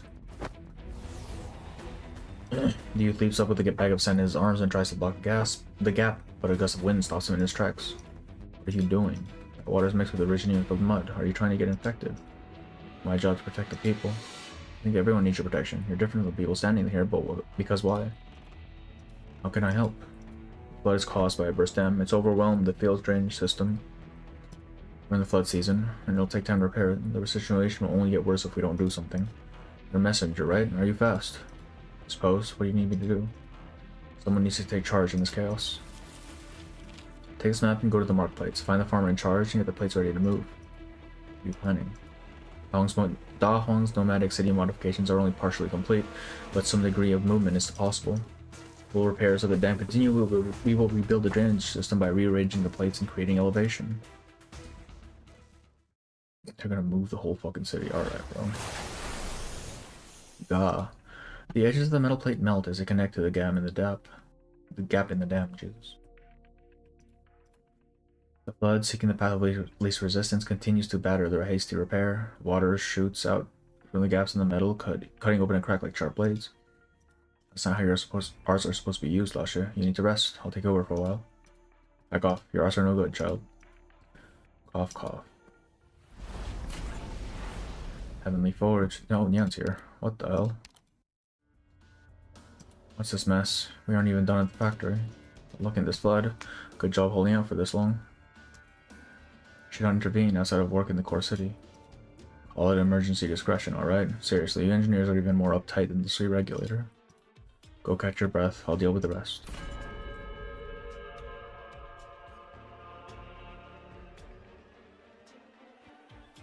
Intend to rearrange the plates.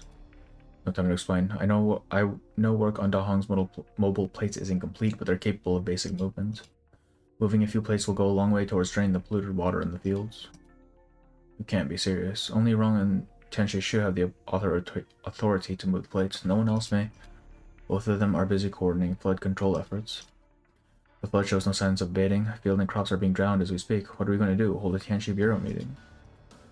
You're Tianxi Shu's apprentice. I've seen you with her. Very well, I'll trust you. But there are plates of various sizes and there are dozens. Any movement is a complex job that will take several Tianxis an entire day to calculate. No need for that. I have the layout memorized and a plan. This is what we'll do. Plate A9, 5 tiles to the east. Plate B8, down 5 levels. What are you doing standing there? Get on it. Fine, I don't have any better ideas. What's going on? The plate is moving. Wait, the plate seems to have gotten weaker.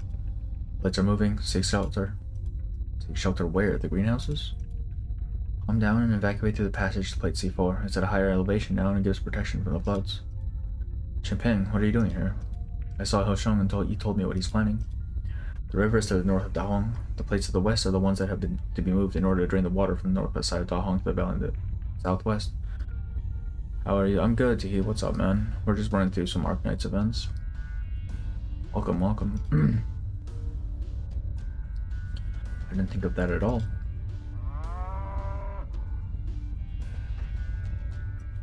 Yeah, man, stay put. Grain buds. Candlestick, ink brush. What about Big Buffalo? Is he okay? Don't worry, he's in a safe place. I'm so relieved.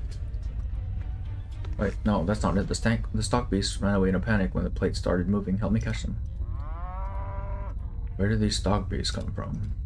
Oh, running. That's the edge of the plates. Oh, bro. Oh, he got sent to dust paintings. What the fuck? Permitted to use your power brother. Slow pokes. Going door to door like this, half the houses will be flooded by the time you reach them. But never thought I'd be helping the sweet regulator clean up their mess. I'll do it this once, won't happen again. Where are we? Tianxi Arts. Who could be so powerful? Look, the sky's clearing up.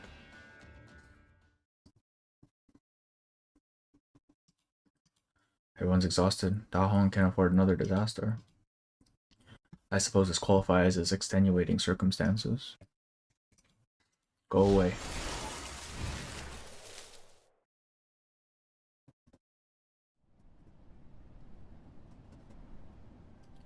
Breeze sweeps across the land. Vast expanses of farmland undulate like breathing, cutting the surging torrent into smaller streams that float along planned routes. Standing on the edge of the plate, the lucky stock beast watches the flood subside, then digs out a patch of clean grass with its nose and begins to eat. The sun shines through the clouds upon a land that has survived disaster, barely.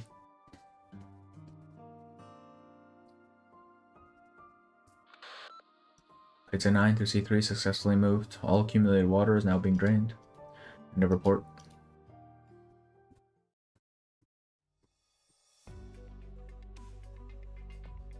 What is the extent of the damage? Varying levels of pollution on plates A9 through B3. Less impact on the other plates, but further inspections are called for. Crops from polluted fields must be disposed of. The summer harvest will be significantly impacted on top of a year that has already seen disappointing results. Almost a year of the people's hard work washed away. Will there be enough to fill this year's quota? How many will go hungry? There'll be enough, thanks to the efforts of countless generations. We can't afford another surprise.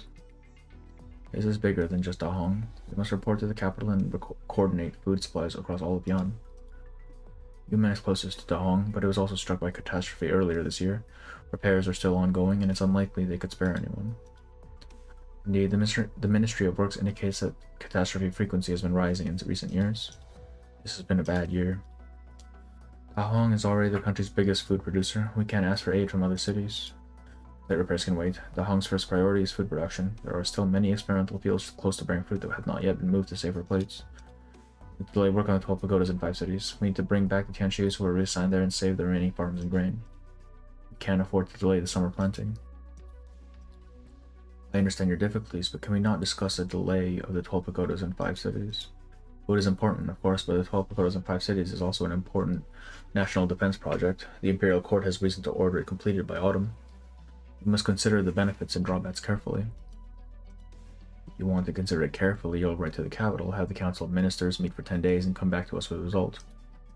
A food shortfall doesn't mean people pay a few more coins to buy their grains. It means that many thousands will go hungry. How many will be driven from their homes if there is a war? Never forget where the 12 Pagodas project came from. Across the river. You know it's more than that. Beyond the issue with demons. Demons, alright. Excuse me. This is not the right time or place for this topic. Watch your words. I see. It's not easy to quantify benefits and drawbacks, but our priority is clear.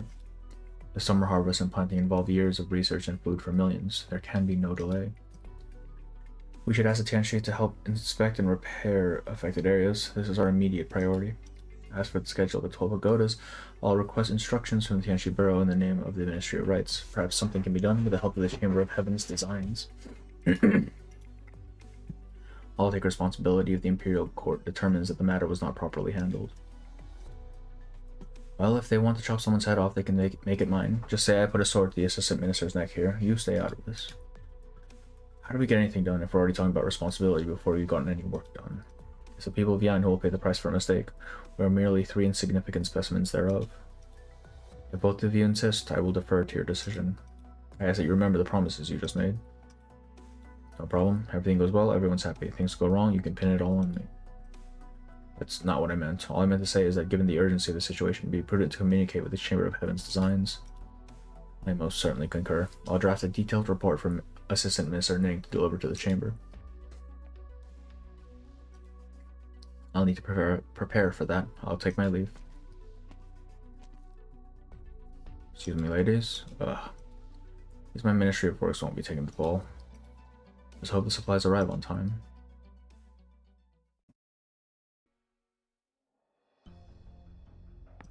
Kick and roll, kick and roll. Greenbuds absent-mindedly kicks the dirt in the fields. The lumps roll haphazardly while Greenbuds walks with her head bowed, swinging wild grass that she picked from the roadside. Wonder how long the power outage might last this time. It's so hot that the stock beasts are scared. Disease could spread too. They're not eating or sleeping. Are they comfortable in their new home? Xiaohe too. Haven't seen him at dinner for days. Doesn't he know that he needs to rest when tired? He's dumber than a burdened beast. The weather's getting worse each year and the crops don't grow well. Has Shanong really abandoned this land? She winds the grass around her finger, then rolls it up. She makes a motion to throw it, then she remembers how Shu weaved the grass into a fold with a few deft movements of her fingers. Shu could make so many things if I brought this grass back, but she's so busy, and even Candlestick is nowhere to be seen. I guess I should bring some more back and weave it up. Maybe it'll make them happier. Where the heck is Man? Brother, you need to keep track of your shit. Rainbuzz lifts her feet and kicks a piece of dirt hard. It hits a rice stalk, spins, and comes to a stop. Splat. It leaves no mark on the rice stalk.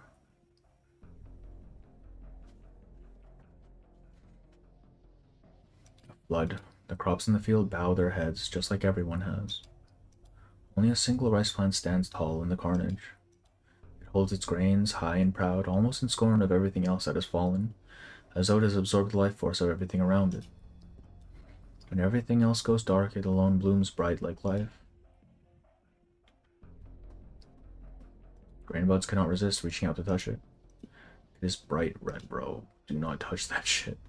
A verdant bee strolls by the edge of the paddies, the sun shining upon it. It is bright red too. Oh, they're infected. They're infected. Here at last, the tired one closes her reddened eyes. The river has drowned her mouth, the mud glued her eyes shut. Trees and weeds sway lifelessly in the wind, and she tries her hardest to identify the sound. She brushes her hand against a fallen seedling and stands back up in the mud, enervated. She closes her eyes. The river flows past her hair, and the roots of the trees are like lines on her palm.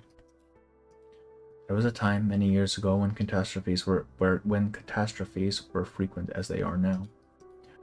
There was nothing I could do. I watched as rice ready for harvest fell in the fields, leaving nothing but a tiny patch that could barely fill a single bag. You said to me, your face full of mud, that there was nothing to worry about. Keep at it year after year and it will come. There were no wrinkles on your face back then, and you weren't Shenong yet. So many years have passed. Why is the dream still so distant? The earth beneath her feet undulates like her breathing, as though there is a warm heart deep below that continues to beat slowly and heavily. Now its shallow footsteps become recognizable. The rumble of motor vehicles, only heard once every few months. Caravans from afar deliver new supplies, new things, and news from other places brings some excitement to the life of monotonous labor in Dahong. It does not take long for the dust cloud to close the distance, and a figure comes down from the lead vehicle. Oh, no. It's this fucking guy. Gee. He is wearing a light, spotless shirt, and wind and smoke follow him for 10,000 li. You're back.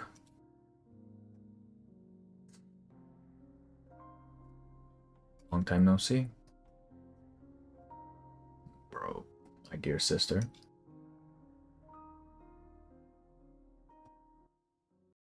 Do we not like this guy? He is not... He's a problem. He's a little bit of a problem. Basically, he's kind of trying to bring back the big daddy dragon, which is what we don't want. My dear sister, traveling with a gentleman has taught me that lands beyond are very different from Dahong. Humans have invented many new things in just a few decades. There are all kinds of cities in Yan, more than just fields as far as I can see. There are glamorous palaces and busy markets and so many more interesting, fascinating things. I'm just coming back for a little break, then I'll go out on a long journey again. I don't know how many years it'll be. Dahong is in the backwater hovel it once was. There are many people who can take care of these fields for you. You're sure you don't want to go and see with me? I realize the world outside isn't so different from Dahong after all. How long has it been? Decades? Centuries? Perspectives change. The more you see, the more you realize that people are the same everywhere. Devious, but predictable. Yes, now I fully understand what the gentleman said before he died. Just how long do you plan to stay here, my dear sister?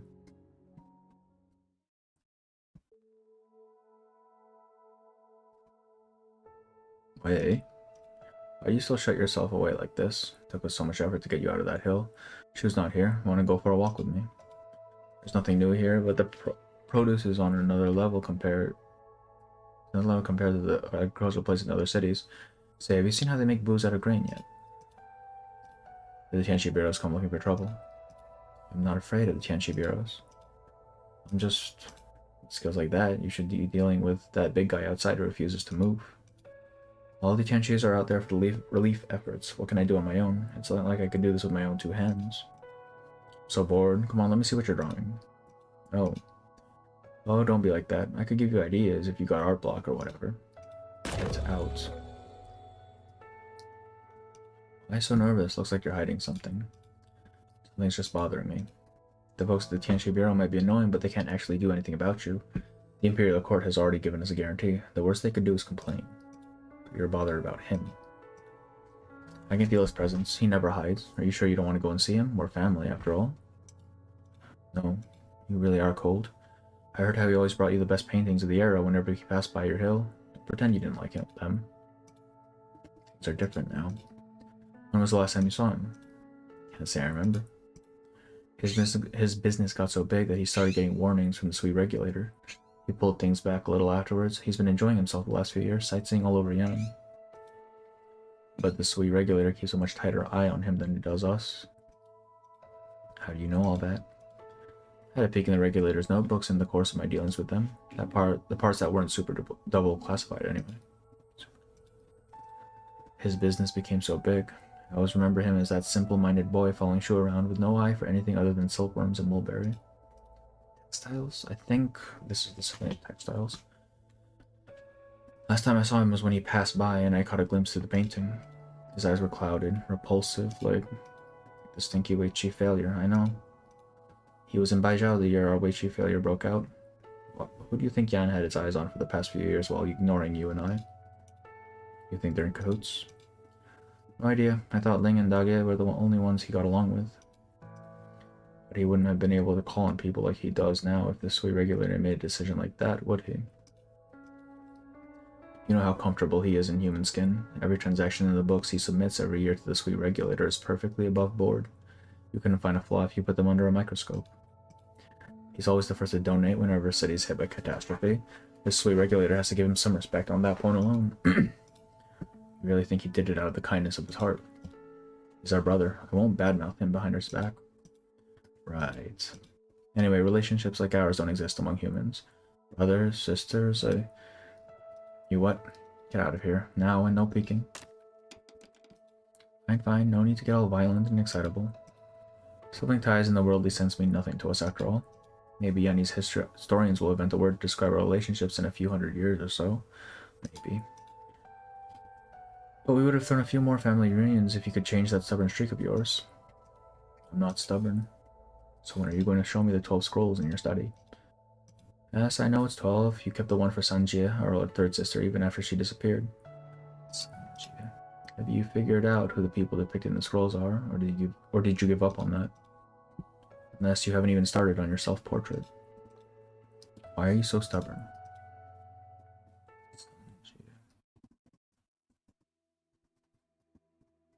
A rainstorm. The dark clouds have dispersed, but the moisture in the air remains palpable.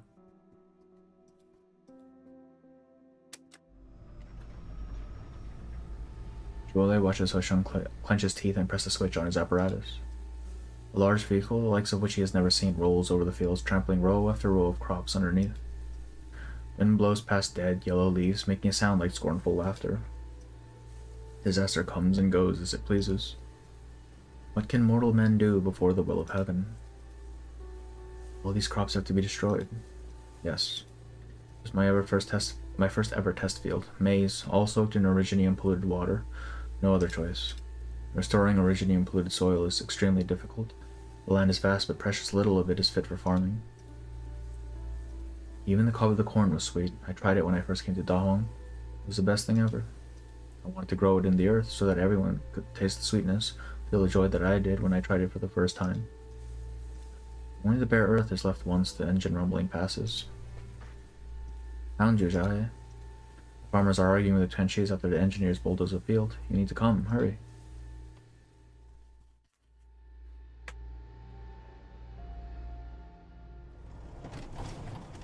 Folks, the disaster has left us with little supplies and even less time. We can't afford any delays. The decision has already been made to abandon these farms. Please let us pass through with our tools. The Tianxis who planted here told me 2 days ago that the crop research was at a crossroads. Who gave you the authority to trample our fields with your trucks? Originium particle concentration in plate D4 soil samples exceed acceptable limits. That means this field is polluted and no longer usable. We've dealt with stuff like this every year. Who do you think you are, an outsider deciding that this field should be abandoned? These fields can't be moved. It's been polluted by natural disaster, and the higher-ups have made the decision to not save it. This is already a bad year for harvest. There's going to be a famine if we don't save the fields. You've never seen thousands die of starvation, have you? All the people care about is your construction projects. You're not helping to save the fields, you're trampling them. The home belongs to us. You speak without wisdom. That's not going to help. No wisdom, huh? I'll show you wisdom. You dare strike me? Screw you, son of a... I'll show you. Hey, everybody, calm down. Go on, these fields. Just look, it's bad enough the fields were ruined by Originium. Now these people are running over it with their trucks. All they talk about is ministers and reports. Minister who? We've never seen them. We've not received any notice of these fields being abandoned. I thought the decision had been made to prioritize saving the soil. The exact opposite of, yeah, like he's basically proving her right. I don't know what he's thinking here. You didn't hear. The construction supplies have arrived. The rebuilding of Da Huang resumed last night. The cost of soil repairs has been reassessed based on the latest damage reports. The decision was made to prioritize construction on the core and abandon the outer agricultural plates and make preparations to move the core city. What? Has research on the source of this pollutant been completed? Why the hasty decision? This comes from Tianxia Burrows. Way up. You can ask up the chain yourself if you don't believe it. Husheng turns around. The farmers stare blankly at the tread marks left on the fields. If the Tianxia Bureau's instructions are to abandon the fields, we will comply. But these fields aren't just places of work, they're people's homes as well. If there hasn't been a formal notice of evacuation, please move this equipment elsewhere, at least for now. Fine, but it'll happen in the next few days. Bullshit. I understand the hard work that you folks put into farming this land, but things have changed. People were stuck to the earth before the nomadic cities. Today, though, most agriculture takes place in hydroponic facilities on mobile plates. To be frank, there's nothing special about this land. You said you're studying originium-resistant crops, but nothing's come of the research after all these years, has it? I'm just not sure if this is the only result. Then there's no way to expand the application of the 10,000 Qing of Fertile Fields project. All these years and nothing to show for it, not even a bud of hope. They're gone. What did you say to them, Xiaohe? Nothing special. I think we should get to cleaning up, Uncle Long.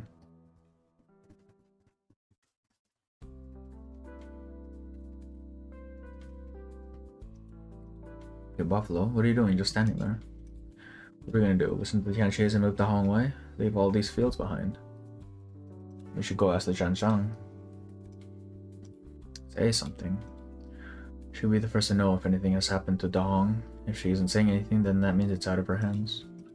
And mine. Why are you holding your head like that?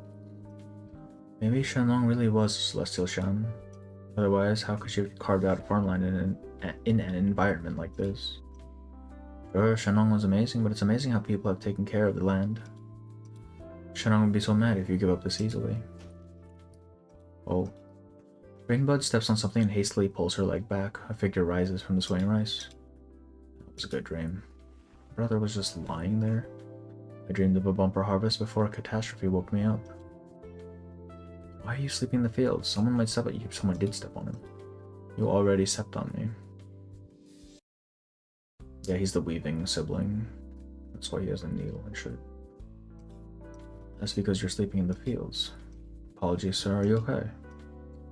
I'm not injured, but I've got a big muddy footprint on this fine fabric. Lying on the ground in that outfit. Yeah, like, I feel like the footprint is the least of your worries, brother. It's your fault for not watching where you're sleeping. You should watch where you're walking. And now he's getting in a fight with a child. That's great. What do you want me to do? Wash it for you? Buy a new set? Forget it. All my clothes are made of the finest stuff from all over the land. You were lying on the ground. Wouldn't know how to wash it. You're the one who delivered the relief supplies. Hey, you're awfully clever. I'm a trader who managed to make a few coins. I came back when I heard about a disaster that hit Da Hong. Got to do my part for my homeland, after all. You're from Da Hong. Why were you sleeping in the fields then? Don't you have a home here? It's been so long that I could hardly recognize the place. Lost my way. Say, do you know where the Shadow Play Theater is? Shadow play? What's that? A kind of play that uses shadows cast by cloth, shrouded lamps, and straw figures. Straw figures. Do you not watch shadow plays here anymore? I've never seen it. Where do you celebrate the harvest now? The great stage.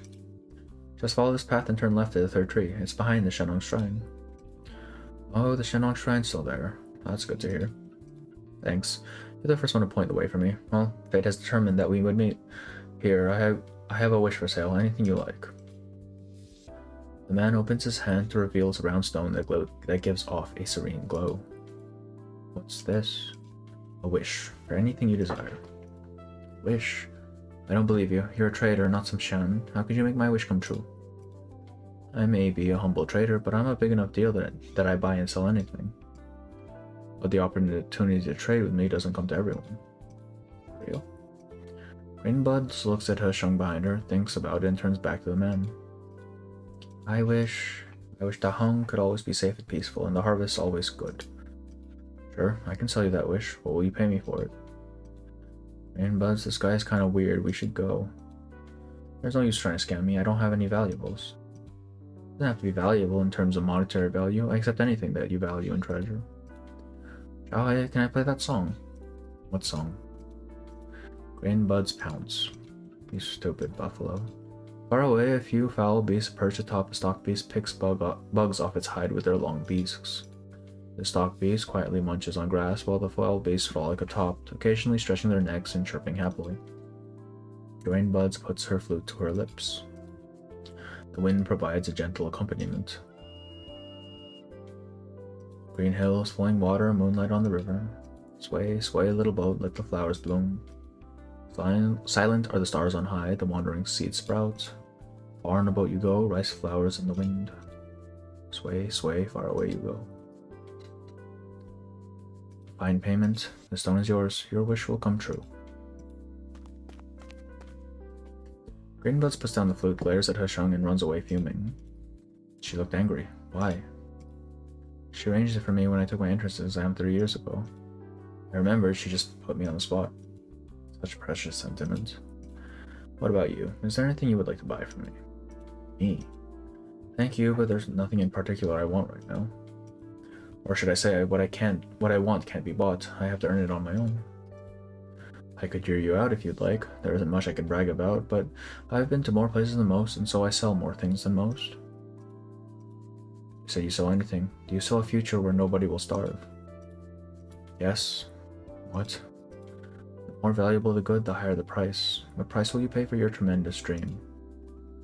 Well, I've cleaned up the polluted crops, Husheng. Anything else you need me to... Bro. I'm not sure why you're staring at me, young man. Have we met before?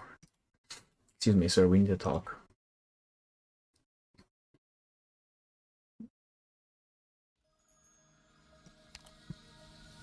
Here.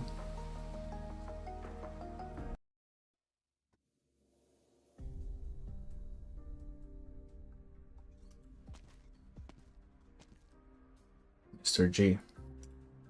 Ah, you must be young Lord Soul. Alas, where are my manners? I didn't even prepare a gift for our first meeting. You know me. Eerie wail. Zole reflexively reaches for a sword, but finds only a Tenchi apparatus for controlling agricultural instruments on his belt sheath. His movements did not escape the man's attention. The corners of the mouth rise up slightly.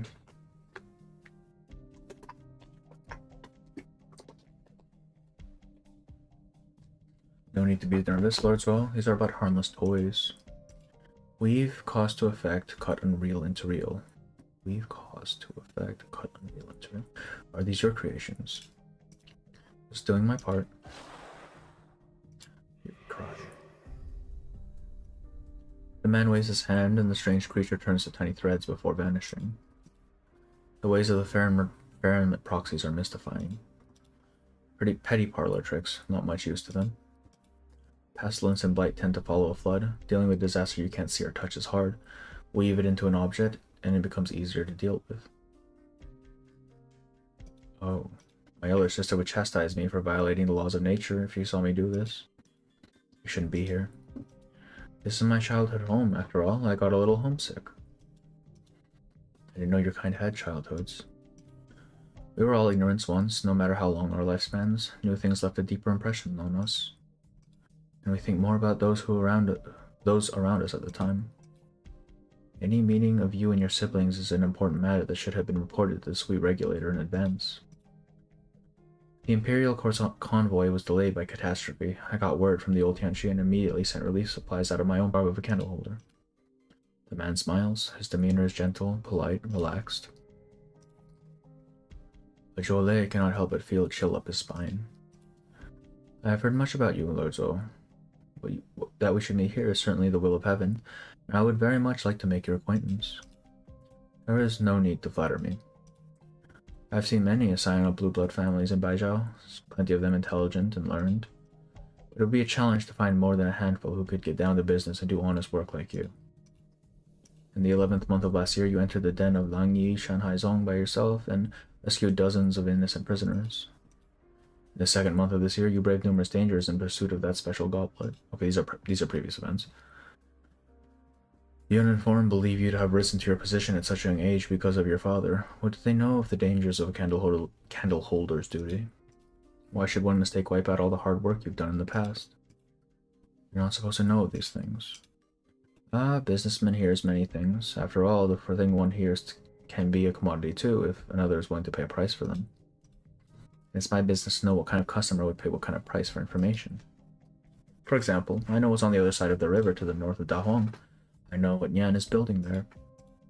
I know you suspect that ulterior motives were involved in the catastrophe that struck you men, but all your leads came up empty. Am I right? Your meticulousness is impressive. But I would not underestimate the sweet regulator if I were you.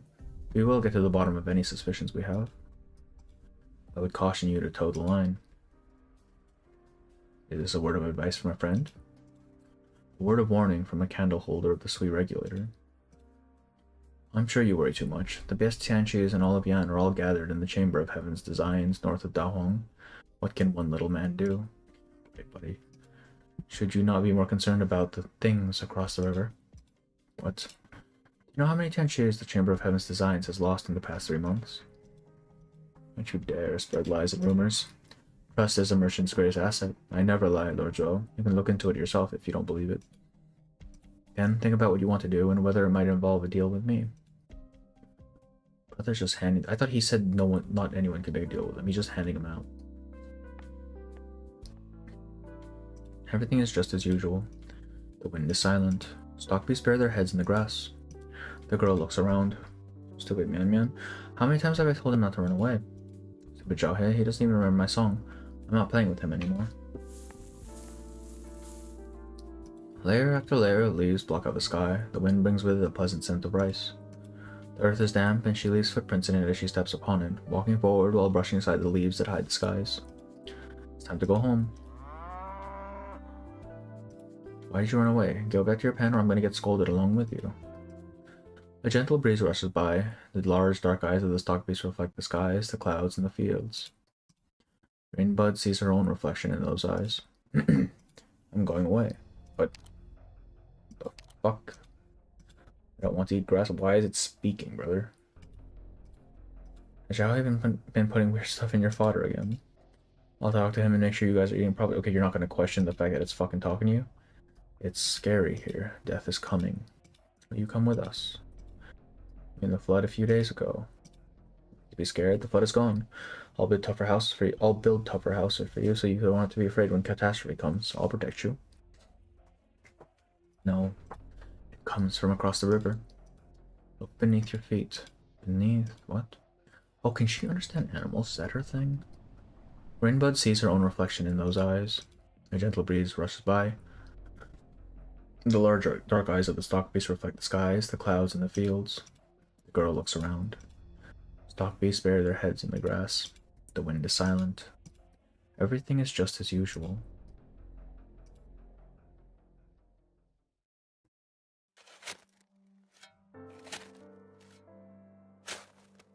Uncle Wong, what are you doing? Moving trees. The peace tree. It was in perfectly good shape. Why are you moving it? What about those two Chanchi? Give me a hand and move the dirt over there. They've gone back to the factories. They'll be transporting materials through here in a bit. Everyone knows there's no saving this land. Xiaohe, you're a student at the Tianxi Bureau, but you're also from around here. Tell us, what's happened to the land? I don't know. Yeah, I know. Every inch of land is a business to the Mandarins. How much money it takes to turn them into moving plates, how much money they stand to make. But this is our home. My family has lived here for generations. How could they tell us to abandon our home just like that? This is my home too. I promise I'll get to the bottom of what's happening here. I'll find a way to save the land. What use are your promises? They promised to take these fields along when they started building the nomadic city. Fine, I'll pretend I lost land to a catastrophe, but I'm taking this tree with me. My grandpa's grandma planted it. The people in the cities think home is something you can take with you. Well, this tree is my home, and I'm taking it with me. I'll help. The old farmer lifts a peace tree onto his shoulder. Carrying his home, he leaves deep footprints in the mud. Pashung looks back at the core city as he carries the heavy tree.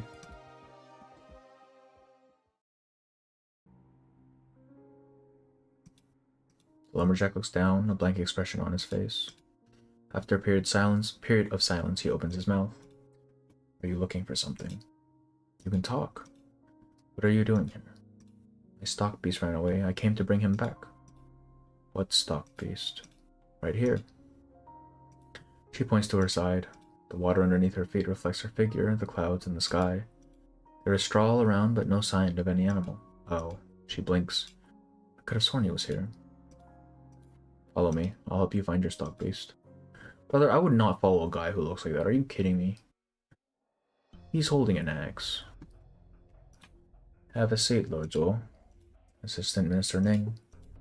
What a coincidence. From Shangshu to Yumen and now to Dahong. You must be an outstanding candle holder to be handed such responsibility. Man, there was a ghost this whole... Yeah, like, actually, what the fuck, bro? What are your instructions? It was probably like a projection, or like a woven toy that G gave her.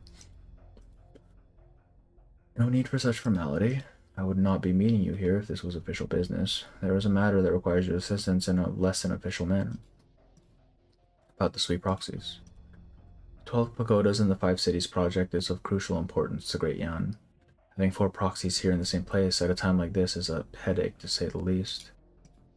There may be devastating consequences if someone with ulterior motives decides to cause trouble. There's about to be 5, brother. I know Wang shows up. Do you mean to say you already know someone intends to cause trouble? Are you aware that the development of Dahong is resumed? Trader supplies. You should not interfere with such matters. All I know is he had a meeting with Assistant Minister Wan from the Ministry of Works. Do you know him? Familiar with him. He's been working on Dahong's mobile plate development in recent years, but he's also participated in Yumen's repairs a few months ago. What is Ji planning? Ji was known to be close to Shu, and the two of them used to farm Dahong 1,000 years ago. Ji later left Dahong to start a business. He returns to Dahong once every few decades. The last visit was 60 years ago. Recall these details well.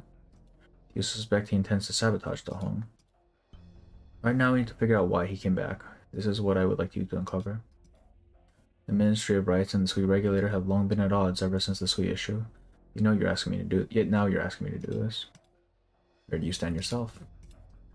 As a candle holder, my duty is to my orders, of course. To be a good sword. That way it's not the sword's fault, even if it kills the wrong person.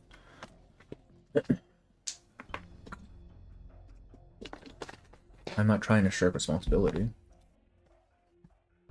Wait, hang on. Something coming out here.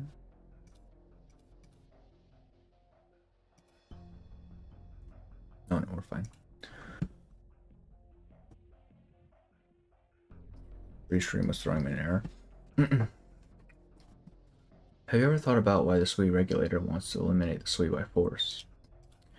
If there comes a day when Yumen goes to the capital, ending the existence of both cities and the Farinma to the sound of cannon fire, we really say we had no choice about all the people who lose their homes and the soldiers who lose their lives? Was there really no other way? What prompts you to ask me to do this?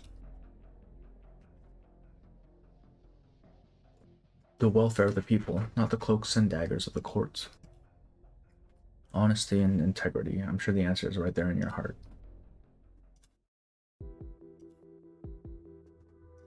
The man points to the calm surface of the river, smooth like a mirror, almost like it has frozen in place.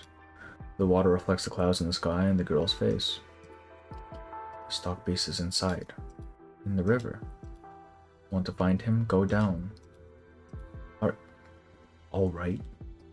I'll find him down there and bring him back to the brother. What the fuck are you doing? The river channel booms with the sound of crashing water and rolling air. I think she's just stupid, dude. The girl steps forward. Oh. Come back, you'll die. Yeah, no shit. The old lumberjack suddenly raises his axe high before putting it back down meekly. Let me go, Zushi. I'll bring her back.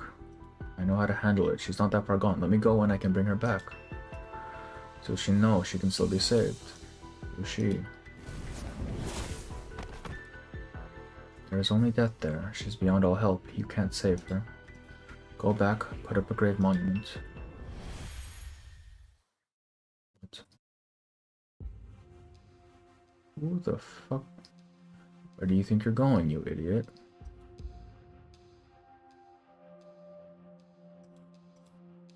The stock beast is down there. The old lumberjack told me so. I'm bringing him back. You're the stock beast, you dumb rice brain. Are you talking about me? Of course I'm talking about you. You think there's a stock beast down there. Are you blind or stupid? Both. Shut up. A piece of river mud hits Grainbuds in the face. Whoa.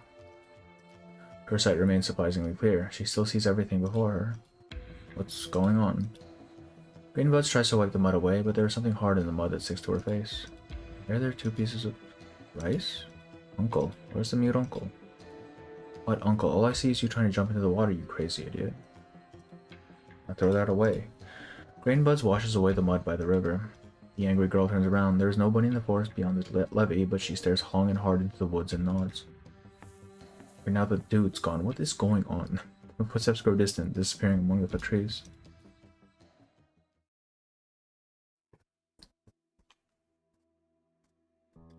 Violate the statutes by entering Da Huang and meeting proxies without permission.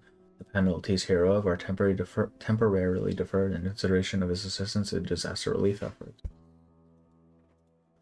It is hereby ordered that depart Huang within 3 days under the supervision of the Sui regulator, or any delays will be subject to strict penalties. The red stamped letter sits prominently at the center of the table. It seems that whoever placed it here knew that the master of the room would return and how she would react. You wouldn't tell it to my face. You say you trust me, but will we ever have a chance to sit down and talk to each other again?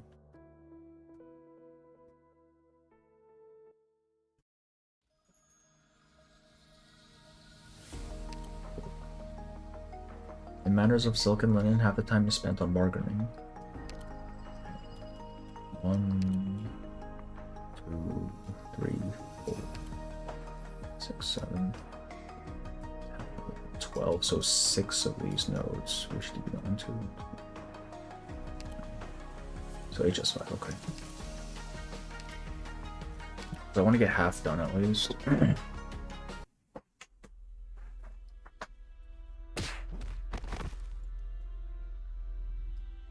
Oh, it's this guy. Are you okay? Oh shit, thank you so much. I was transporting rare ore from the north and selling it in the south when I got waylaid. You really saved my hide there. You shouldn't be traveling by side trails. It was because we were in a hurry.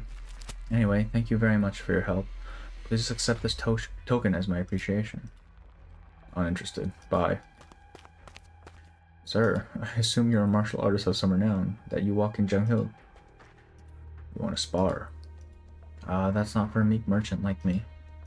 But if you're a martial artist, as a matter of fact, I came across a rare tome on Kung Fu in the course of my travels. I think you might be interested. What use do I have for Kung Fu books? Don't make me laugh. But just a look. I never sell anything my customers don't need. Pass. Just one look. It won't take much of your time. I promise you won't regret it. Enough is... Oh, Chongyue. Your skills have advanced beyond my wildest dreams. I'm no longer a match for you. It's you. If I beat you, will that make me the first under heaven? You are already the first under heaven. I'm the first under heaven. His heart feels like it is boiling. His fists still feel warm. He has reached the summit. He has done what he sought to do all his life. No. Who is this man?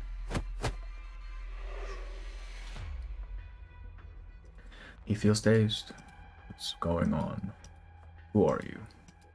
Like I said, a humble merchant. I buy and sell everything. How did he find me? Why me? I know you've trained for 40 years with one opponent in mind. You have the chance to close the gap by a few decades. Are you not interested? I don't need your help. Maybe you don't want anything from me, but you have something I want. I heard you recently came into possession of a certain sword. Name your price. What can I offer you for it? Get lost. It appears you're not satisfied with my offer. Now, there's no need to be hasty. There's room for negotiation. There's nothing to negotiate. Zun, you honor the sword and you honor a promise. I knew my oath brother could be trusted. Lee, 40 years in search of the peak of Kung Fu perfection. Is there no price you would pay to reach that peak? Enough of your tricks. Dad. Ah yes, everything is for sale. It's just about putting the right price on it. How about the life of your daughter?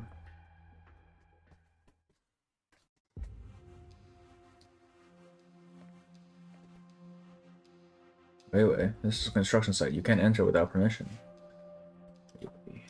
Time no see, Nyan. You make all this. Very impressive. Skip the flattery. What do you want? It's been so long since we last saw each other, and this is how you greet me. Where would you have found the funding for your little toy if I wasn't hard at work north and south paying taxes on my hard-earned income? You think I don't know where your money comes from? Speculation and inflated prices, not to mention you're not the one who made all that stuff. There's a reason traders like you weren't respected in the old days. What are you doing here? I thought you would go see Shu first. Just curious about this thing they say will let our family live in peace and comfort forever and ever. Heard you ran into a bit of trouble. Need a hand? If I did, it wouldn't be yours. What do you know about engineering? I could help a little with Shu's side. What are you planning? I know that this energy core is more than just a construction project. It must be given the concept of life in order for it to become the conceptual Fahrenheit that enables our continued existence. Oh.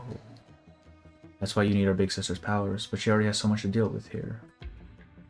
Oh, I see. Okay, so they're basically what they're trying to do is they're trying to construct a fake Fahrenheit so that they can sever themselves from Sui and instead anchor themselves to this thing instead. So that Sui doesn't have a chance to come back. I've learned a trick or two from her. Wouldn't it be more difficult for me to take over? So you care about her after all. I thought you two had a split. Perish the thought. Can I take that as a yes? Oh, hold it right there.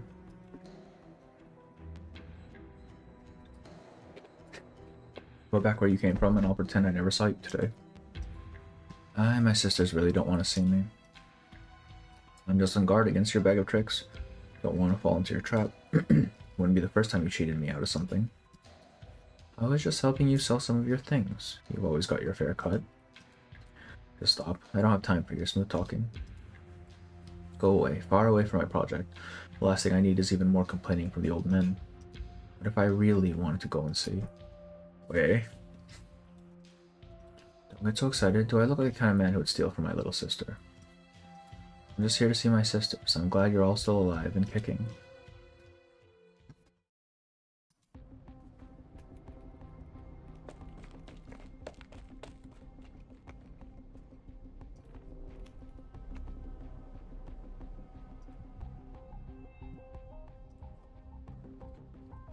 And once, and that was it.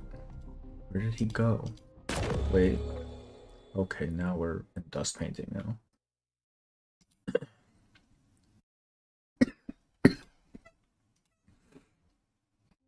Dusk. What's the matter? Not quite as spirited as last time I saw you, eh? You should not abuse your proxy powers like that. Give it a rest. Did you think I would come looking for the sweet regulator if I didn't really absolutely definitely have to? So we already found you. What are you planning? Why do you suddenly return to Dawang just as work on the 12 pagodas in 5 cities is beginning? Why are you asking me? Aren't you the candle holder? I'll get to the bottom of it, of course. And where do you intend to start? I suspect there was someone behind the previous disaster. With the construction of the 12 pagodas in 5 cities looming, the offender may be in hiding nearby. And what is a lone candle holder going to do without help? I'm not the only one the sweet regulator has in Dahong. Then you can keep following the lead of others, completely oblivious to what's going on, just like you always do. Looks like taking off that uniform has cleared your eyes a bit. Maybe there's hope for you yet? I don't need your advice. I don't like to deal with calculating types. I'm gonna say this once and only once. The needle prick is smart, very smart. He's not going to leave a trail for you to find. And you people know that, having been on his case for so many years. Brute force is more effective when dealing with someone like that.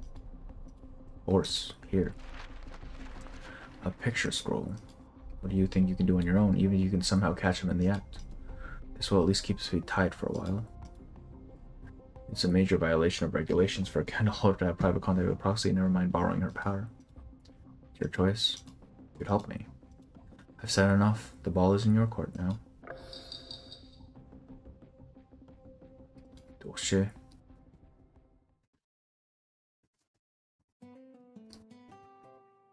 You came here to play and saw me sleeping by the river. But that doesn't make sense. Why would I still have flowers that I picked in a dream? My leg hurts too. The crumbs while you're dreaming means you're growing taller. Congrats. Yay. You haven't grown an inch these past few years. The only thing that's gotten bigger is your voice. And you sneak out of class, didn't you?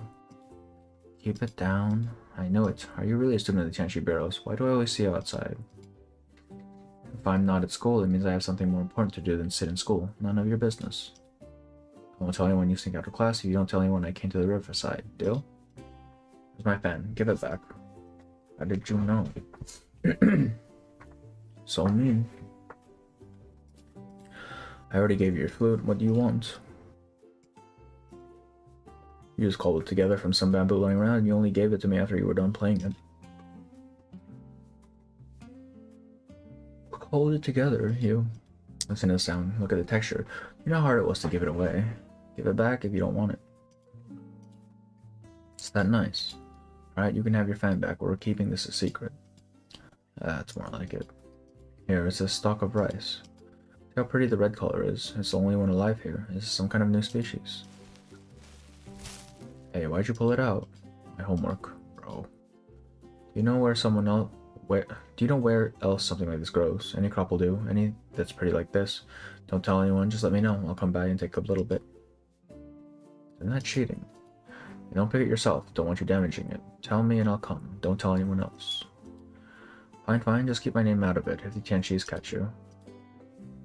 But by the time you give the test, stock beast diarrhea with the wrong feed.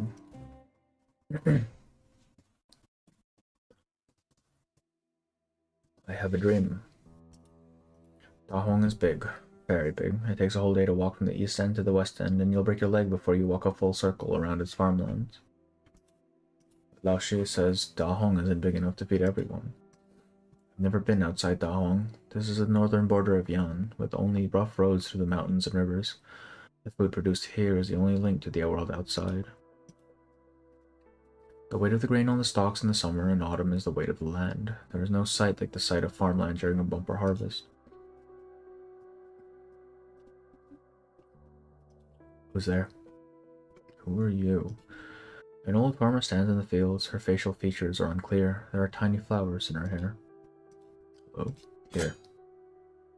A hoe. Till the earth, loosen the soil, plant the seeds, and let them grow. Plow with focus. The youth takes the hoe. The old farmer turns around and bends down to work the soil again. The hoe is heavy. He raises it up high. Then he brings it down onto the earth. Bump. A rice seedling buds from the loosened soil. It grows rapidly and soon flowers begin to bloom from its stalks. Oh, this is a shoe, isn't it? In disguise. The youth feels a strange sense of fatigue. He wipes the sweat from his forehead and raises the hoe again. Bump. In the blink of an eye, the blooming flowers fall and the grains start to fill the stalks. Rice has borne grain. It should be ready for harvest soon. The hoe seems to be getting heavier and heavier. He looks at his hand. Thick calluses have formed, and his arms and shoulders have grown creased and wrinkled. Oh, it's draining his life? The old farmer says nothing and continues to work the soil. A seedling emerges from the earth in the shadow of a patch of rice. Thump. Life, then death. Golden rice grains fall from the stalks, then fields after fields of crops fall lifeless onto the earth. The youth freezes just before he brings the hoe down, staring at the scene before him in shock. Old timer, what happened to the rice? Cough. From spring to autumn, one harvest to the next. What is the season to you, young man? Reaping the fruit, filling your belly, planting the next batch of seeds. The youth lifts the hoe and brings down on the earth again and again. The rice seeds take root and sprout underneath his feet, blossoming and bearing grain before wilting and returning to dust. He never gets a chance to hold the seeds in his hand. Can I get a little recap of what... Okay, so basically we are in a agriculture, basically the only agricultural city left where they can actually grow food without it being poisoned, and now it's been poisoned, and basically everyone's gone into a famine, and we're trying to figure out what to do about it. Also, there are dragon gods who are helping out, and a couple of them are not helping out, but that's kind of a side thing going on. Hey, miss, how are you? And also, hello, what famine. Yeah, basically, the crops for the year have gotten fucked, and we're kind of screwed. And now this lovely old lady has helped our dude grow shit, but it seems to be draining his life away. He feels his strength fade, his hair grows rampant, and from black and soft to strong to soft and fragile, and his clothes rip and tatter, hanging on the back that he could no longer keep straight. Skill issues to operate the harvest got harder. Yeah, they kind of got fucked by Originium. Like, in Enfield, they'll talk about how Originium is great and all, but then you come to this game and it causes literally every single problem in the world. It's great.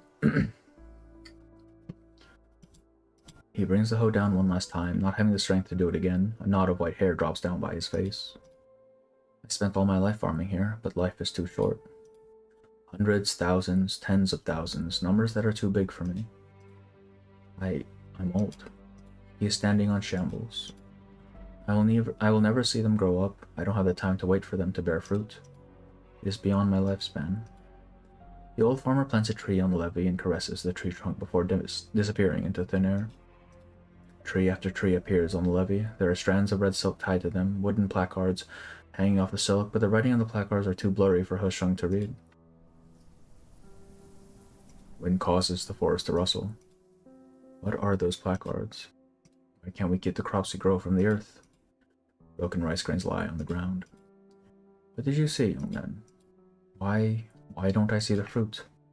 He lifts the hoe again, bringing it down, wilting and growing old with each swing. Well, you have originally, actually though, yeah.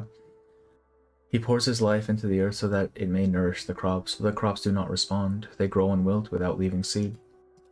His long white hair covers him like dried grass. Does any of this really mean anything?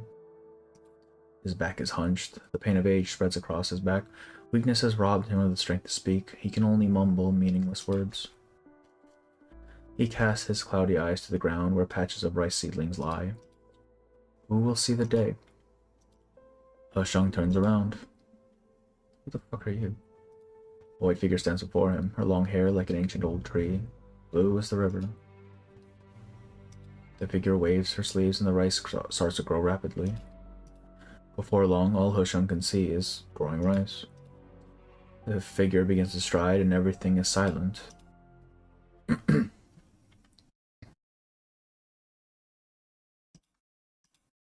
Husheng. Oh. Wait, why did he get all... Okay. Wake up. Wake up, wake up.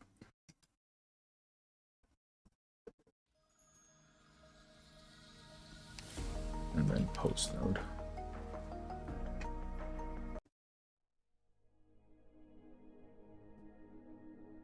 Shoot. Rice paddies, as far as the eye can see, all ethereal. Heaven and earth are expansive, but all is silent. The whiff of liquor and the dancing clouds flow into a goblet. Down the goblet, and all is clear and bright. Oh, it's Ling. I did not expect her to be here. What a dream. Where did you find the time to come? Aren't things pretty exciting over here? I want to see whether the Kaoliang liquor you promised me was ready.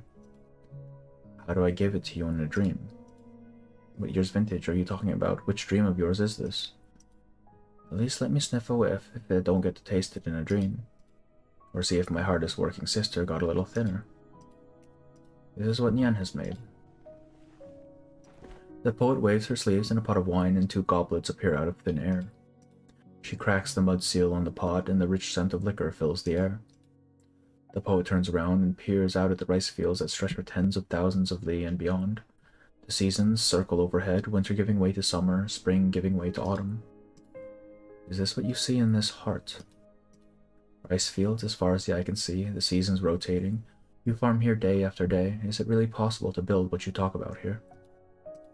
Do you need a hand? I just want you to turn this whole vessel into a huge pot of wine, or suddenly get all philosophical and think you would rather dream forever than to wake up in a world without freedom. Sure, you don't need my help. I've almost forgotten how many years you spent here. You're going to become my age liquor if you don't get out and get some fresh air. For our other brothers and sisters, I worry they don't see things clear enough. For you, I worry you see that you see too clearly. See too clearly such that you fail to see yourself. I'm just farming here. Everything has a heart, from the mountains to the rivers, to the trees and to the grass. To you, the trees and grass may not be any different from our own lives. What is it that you still can't put down? What keeps your mind occupied? Gia left behind so many scrolls and books. She wanted to teach everyone to read and write, but all those scrolls and books disappeared with her. No one remembers her other than us. But I visited schools in the Tianxia bureaus, and I've seen handwriting that looks exactly like hers in their books. All of her things are no more. Even I didn't manage to keep a single one, but the words she said are now being said by students, and the words that she wrote are now being written by the pens of students. She once told me, it's the things I leave behind that count. I just want to see what I can leave behind on the far end of all these fields of rice. What I can leave behind if the day comes that I am no more. Has the end that you've been staring at for so long changed at all? Never. Nothing but snow as far as the eye could see. The spring harvest, the autumn harvest, all buried in snow. I see. Do you feel disappointment at the result? Regret? Is life itself not a result?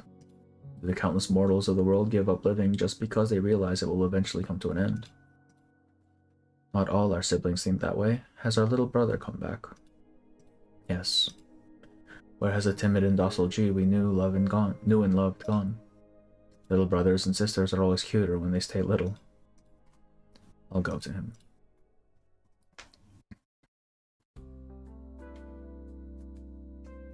One, two, three. What species is this megaphone? I've never seen it. It looks nice. You wouldn't understand if I explained. Just shut up and keep looking. It's not the right attitude when you're asking for help. Say, megaphone, I wanted to ask you something. You're a student at the Tianxia bureaus, right? Out of all my friends, you know more than anyone else except for Shu and Xiaohei. Well, what is it? Spit it out. Have you ever seen brother? They are dead. People, how many people do you think there are in the Tianxia bureaus? You think I remember everyone who passes through the doors like the security guards? Did the mud ball give you a concussion or something? You could have just said you don't know them. Don't need to be rude. Why are you asking? I saw a strange merchant today. He said he came from outside Dahong, from very far away. Shu said my parents went to become Tianqis in a faraway place, but I never knew what they did or why they never came back after all these years. No one ever talked about it. Is there a chance you could ask for me, Megaphone? I'm not asking them to come back. I just want to write to them and tell them that Dahong is about to get moved onto mobile plates so they won't lose their way when they come home. Don't you worry, the Tianxia bureaus aren't stupid. Someone will bring them home when it's time for them to come home. Is this all the flood-affected plates? I think so. Why? Does the rice you're looking for have something to do with the flood? Don't ask questions that don't concern you. You wouldn't understand the work of the Tianxia bureaus even if I explained it. You just wait and see. Xiaohei said that with my talent for arts, all I need to do is read a few more books and I'll get into the Tianxia bureaus for sure. Then I'll wipe that cocky look off your face. Sure, and if and when you do. And don't tell anyone that I asked you to look for these rice stalks. Why? Forget it, you'll never say.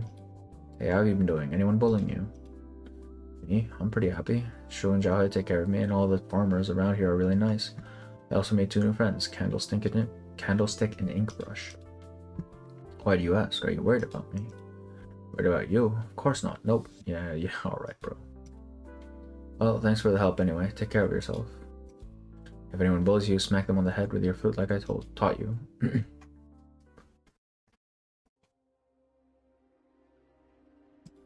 Grow, flax, mulberry, and fields, grow as the sun rises.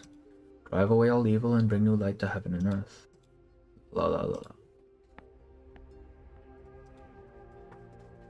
I never liked this statue. Who decided that Shenong should be shabby and weathered? Like she liked to look pretty. She always had flowers in her hair, and she liked the clothes I made. And I remember how much her eyes looked like yours. If only Dusk had a portrait of her, but that was before she started to paint.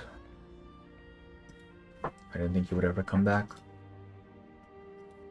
Come now, I'm already past the age for running away from home. When did I ever say I wouldn't come back? The prodigal son starts to miss home when he's far away for long enough. And this is the one place that I felt like I could call home. Now though, at a time like this, if only I came back 2 days earlier, I could have made in time for this year's festival opera and tasted your handmade dumplings. Sure, dumplings for the road, noodles for home. Whatever you want to eat, we've got it at home. Then it's time for you to go. I've hardly been back for 2 days and you're already kicking me out. You could stay for as long as you want if you're only here to take a rest. Are you only here to take a rest though? That's what I want to ask. Gahong looks different every time I come back. Who would have thought that it was just a land of frozen soil 1,000 years ago? The people claim this earth from a land of evil. Back then, the mountains and rivers were chaos, and the heavens knew no seasons, but hearts were brave and bright. There were no differences in upbringing or nationality. Everyone looked out for one another. The only enemy was the barren soil before them and the demonic threat that always loomed over their heads. I dreamt of her a few days ago, and I dreamt of that old gentleman too. I thought maybe it was time I came home. Fortunately, the way home was the same. Unfortunately, the same could not be said of people's hearts. When was the last time you had a good look at the people here? All under heaven live for profit and die for profit. Where profit goes, so do the people. It is the same everywhere. What do you think of the Imperial Court What do you think the Imperial Court spends its time discussing? How to protect our lives, or how to achieve an outcome that they believe to be safest? You really think that Nyan's toy can keep everyone safe? It's the only way to save everyone's lives. You're handing your life over to someone else. It's not a fair partnership if one side shoulders all the risk. Both sides must bear the same risk in order for the partnership to last. Have you been away for so long that all you care about is profit and loss? I care about you, my sister. You're tired. Helping out with Nyan's project is incredibly taxing, as if you don't have enough on your plate already, in the fields and the forests. Otherwise, you would have noticed earlier. How many catastrophes have struck this land in the last 1,000 years? You know when and where each and every one would strike beforehand. You feel everything that happens to this land as though it was happening to you. What are you holding on to? Who's the one working against the laws of nature?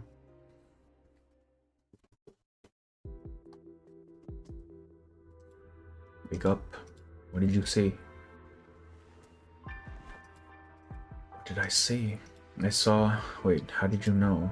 Joel is holding a thread in his hand. It soon vanishes into thin air. Maybe a practical joke, probably originium arts. What you saw was an illusion, but it was something that he wanted you to see. Some kind of psychological suggestion. What did you see? I saw an old farmer. She made me work the fields. I couldn't get any crops to grow. I grew old and I couldn't lift the hoe anymore. There were many placards on the trees across the river. No one ever went there, but there seemed to be names written on them. The old farmer disappeared. Across the river. He showed you the other side of the river. Oshun sighs and looks along the river into the distance. The trees are green on the other side of the river. A gust of wind seems to rustle the leaves. Xiaohe, candlestick, there you are. Rainbuds, where were you? I was looking for rice stalks. Rice? I thought you went looking for stock beaks. What kind of rice was it that you had to look for? Don't tell anyone that I asked you to look for the rice stalks. And this is how everyone gets fucking infected, bro, please. I promised I wouldn't tell anyone. It's also weird. I can't make heads or tails of it. Who asked you to look for rice? What did it look like? Where did you find it? What's the matter? You're starting to scare me. Rainbuds. Alright. It was a short little girl, a student at the Chanshi Barrows, who said she was looking for a special kind of rice to submit for homework. I didn't know what the species it was. It was really red. It was red, really red. There was some in the dam and in the paddies not far from there. Oh, that shit's infected as hell. Shung, where did they store the recently harvested grain? Centralized granny in the core city. Granaries in the core city. I need you to check the granaries right now. No delay. Report anything unusual to the Zhanjiang immediately. What's going on? It might be too late already. Today, the celebration's opera comes in 3 acts. The Great Hunt, Signs of Heavens, and Flourishing Life. There used to be another act between the first and second, Pacifying the North. It hasn't been sung for a long, long time. You remember, Shu? Can you sing another verse? I still remember the tune, but not the words. All old stories, hardly worth a song. Yes, hard to get in the mood when there's no audience, and hard for the audience to get into a forgettable opera. But I remember. I remember this demonic fragment to the north is the result of the people at the time resorting to any means necessary to resist it. Now its incarnation is helping the people fend off demonic calamity. Fate works in mysterious ways, doesn't it? It should not be conflated with it. You're right, we shouldn't. People must never learn of the demonic presence, but how do you resist the lure of this one precious piece of unpolluted soil? For 1,000 years, the people here have lived across the river from that blight. Here, people have sowed for 1,000 years in blissful seclusion. The time has come to reap what was sowed a 1,000 years ago. It must be reaped by the right person. Tell me, you didn't have anything to do with that disaster, did you? I've never lied to you. True, you just choose not to tell the truth from time to time. Why have you come back? Like I said, I just felt like dropping by. Just like old times, I want to ask, will you come with me, sister? My answer is the same. I will not leave. I cannot leave.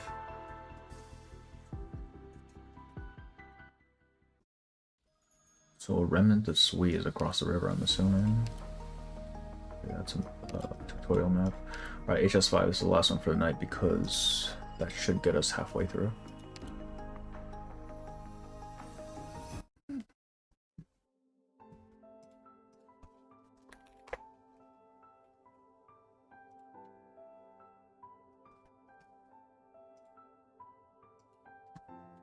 You're leaving again.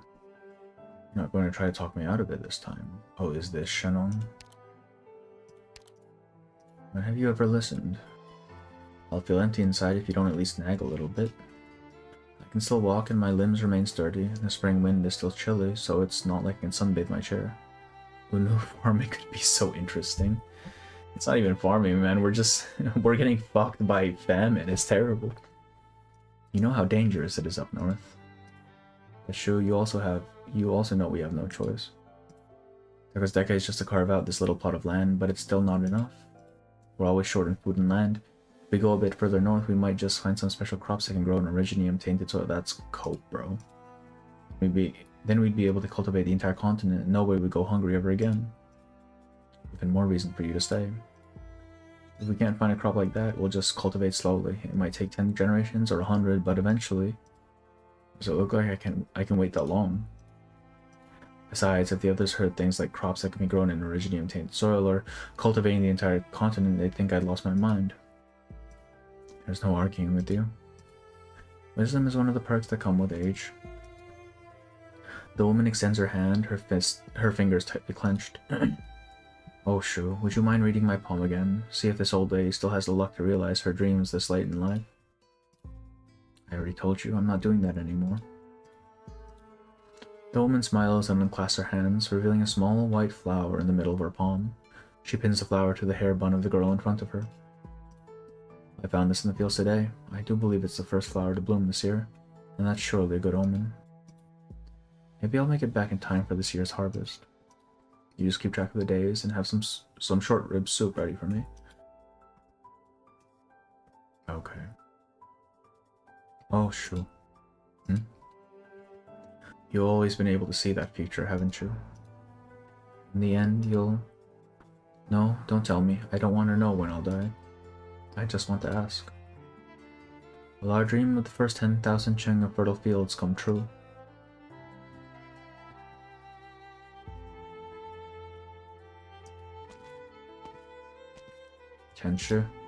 Shu? What? You've been loitering around here all morning. You don't want to give up on this piece of land, do you? Right, the mountains are lush, the water is clear, and the food's good too. I like it here a lot. Tianchi Shu, you were transferred to Dahong not too long ago, right? You look very young.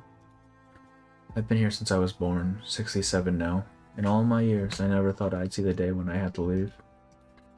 It's said more than 1,000 years have passed since Shenong reclaimed this land. How could we just as the crops are planted in spring and harvested in autumn, one cannot hope to evade the elements forever. It is the way of the world for things to go wrong, and we can only let nature run its course. When you move to a nomadic city, everyone will have something to do. Trust that the proper arrangements have been made. We just don't understand. We thought our harvest has been weak the past 2 years because of the weather. It's nothing we can't overcome with a bit of hard work. But now you're telling us there's something wrong with the land itself. Two of you Tianchis are wiser than us. Can't you please think of a way to save this land? Just tell us what we have to do. It doesn't matter how hard we have to work, even if it means tilling every last clump of soil. It rained just 2 days ago, so how come this land is... The farmer standing at the edge of the field suddenly goes wide-eyed. All the water stored in the field drains away at a speed discernible to the naked eye, as if there's a bottomless abyss hidden beneath the land. In a flash, all the water is gone, and along with it the life of the land. The moist paddy fields turn to hardened salt flats in an instant, countless parched fissures stretching outward.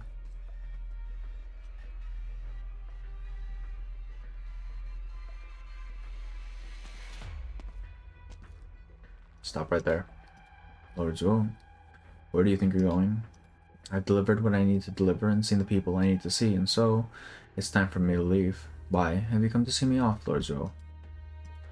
Can't leave yet, not until you've given me an explanation. First, the sweet regulator tells me to go, then it tells me I have to stay. You'll have to forgive me for not being able to keep my orders straight. What's your involvement with the demonic taint that's appeared in the middle of Dahong? What plans do you have for the devices in the core city? What's more, 100 years ago a particular convict escaped from the capital, and in just a few months his pawns were all across Great Yan. What have you been doing in that time? I can't fathom what you're trying to say. And I'll simply have to escort you to a place where I can make things clear for you. The fact that you came here alone shows great bravery, Lord Zhuo. If not for the fact that I'm short on time, I'd be more than glad to stay and chat with such a promising young man. But what if I choose not to play along? The man takes out a Jade Weaver's shuttle. Aside from its extra delicate appearance, nothing about it seems out of the ordinary. Zhuo takes notice of the gossamer threads wrapped faintly around it. Stop right there. Oh, and now we're in the painting again. Shock is only momentary. Before the man can lift the shuttle in his hand, the candle holder's blade is already at his neck. I'm just an ordinary man. I don't have the power to fight against you proxies. But within the scroll there is no difference between the two of us. This scroll is one of my sisters. How could a mortal dare to harness this power? Perhaps you underestimated the extent to which the hermetologists have researched you. The sweet regulator is fully aware of each and every one of your abilities. I never expected Dusk to have such a low opinion of me, that she'd rather team up with a candle holder to make my life difficult. But is it not a crime for a candle holder to come into private contact with a proxy? As guilty as you already are, Lord Zhuo, have you not considered the consequences of such an outrageous act? The most important thing is for me to stop you right here and bring you into custody. You drew the demonic taint into Dahong in order to destroy the 12 pagodas in 5 cities. Was this entire incident orchestrated by that particular convict? And if I were to say yes, what then? What are you going to do about it, Lord Zhuo? Tell me right here and now, granting the Sui beneath the capital city even greater consciousness? Is Yan really prepared to march to war? If that's what it takes to stop you, then so be it. Even now, the bestial Sui may not stand as a shield for the misdeeds of your kind. Nevertheless, it is still a trade whose value must be weighed. The man smiles, ignoring the long blade pointed at his neck. He dusts off his robes and finds a stone step to sit on. Serious. Why so jittery? Now that I've been sealed within this painting, I am a simple tailor without the ability to so much as capture a foul beast. What are you worried, I'll fly away? We rarely get such opportunities, so let's chat. The only thing you'll be doing is answering my questions. Are you not all curious about the files in the library that you don't have the authorization to access?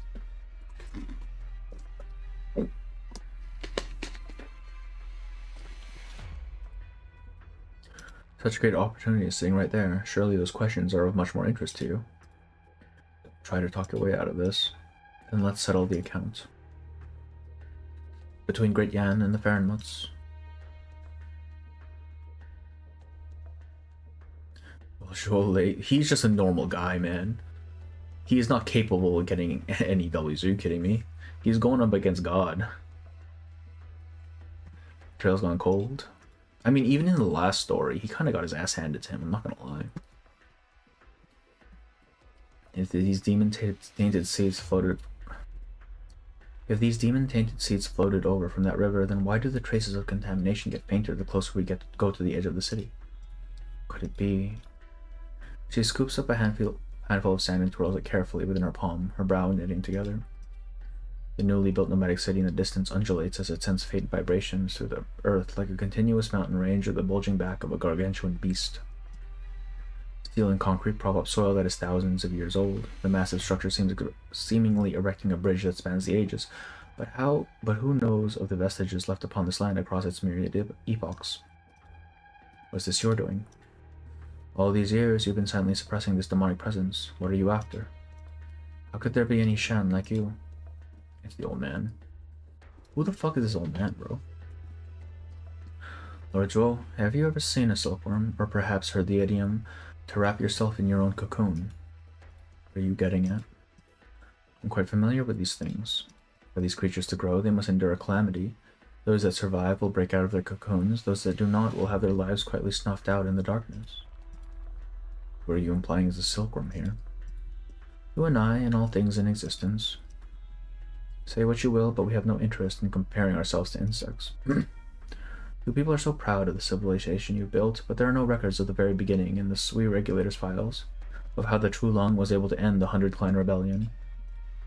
Of course we're aware. We understood full well it was nothing more than a bout of folly brought about by the bestial Sui's arrogance, not a gift of any sort. Why, are you that keen for Yan to sing the praises of your kind? Besides, you no longer have that kind of power.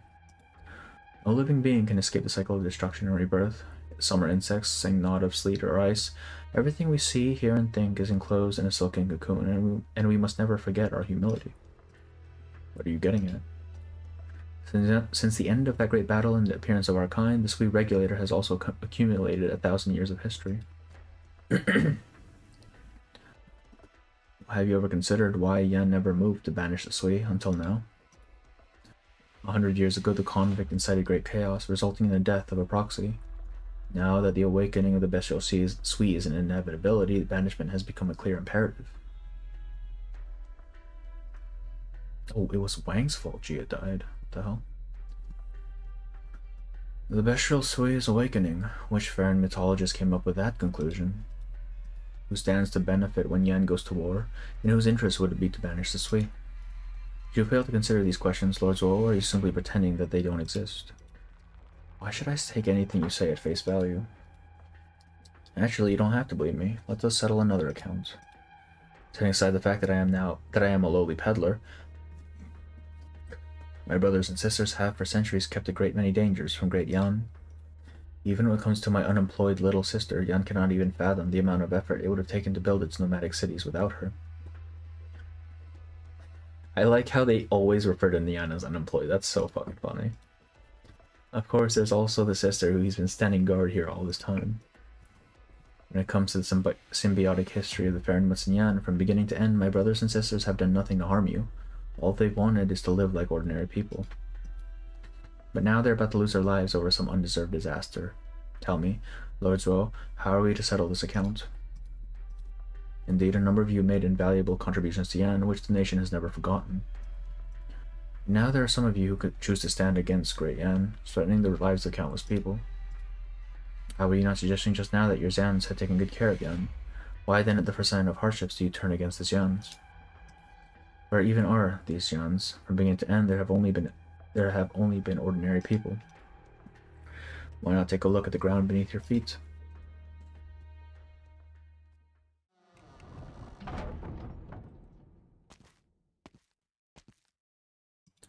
Didn't we already dispose of the contaminated crops?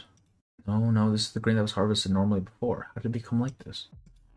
The granary is filled with rice that was harvested only a few days ago. What should have been a golden mountain of grain has now turned into a red and black mass. Brother, it's all infected.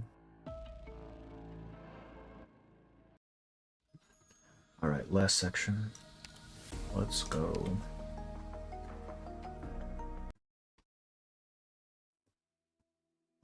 It was just like a dream.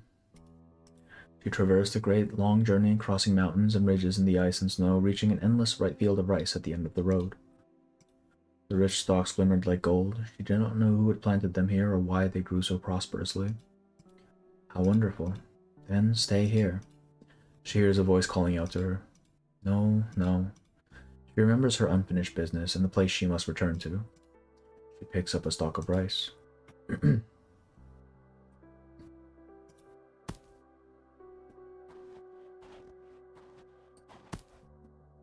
The vague figure waves a hoe around, bearing seeds in a plot.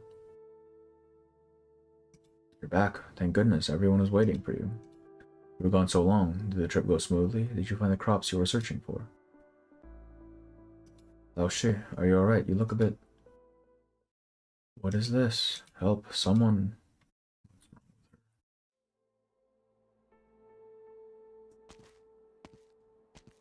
Xiaohe, you're still here. I found it. The contamination. It didn't come with the flood. The source must be underground.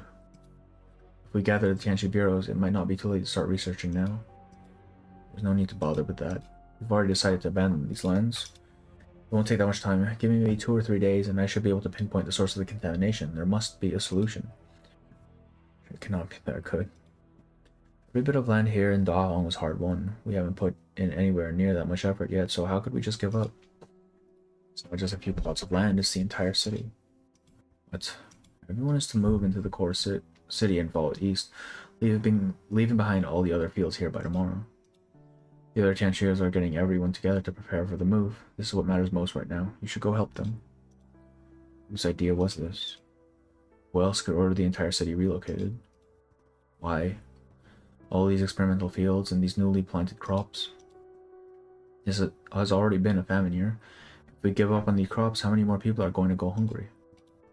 It'll be just like it used to be. We've tried our best. Evacuate the people as soon as possible. Establish post-disaster countermeasures in advance.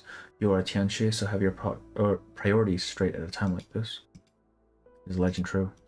What nonsense are you spouting now? What's hidden in the permafrost on the north bank of the river? It's those things that contaminated our land, isn't it? Just treat it like any other catastrophe. There have been so many things we couldn't protect over the years. People aren't just going to leave. This is our land. Nobody's going to leave until we figure out exactly what's going on. If Shenong could keep these enemies from our homes, then so can we.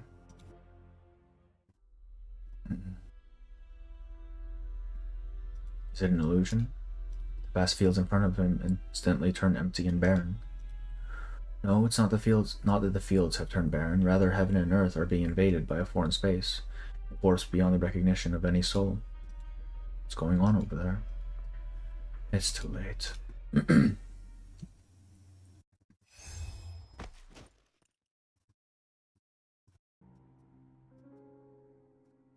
True, what incarnation was that? Oh shit, is she sick? How did she become like this?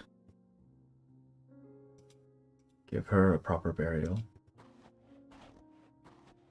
The thin, emaciated body falls to the ground, the cold, hard ground, a small pack of seeds tucked in the pocket of her flimsy shirt. Are these the seeds she brought back? Did she manage to find the legendary seeds?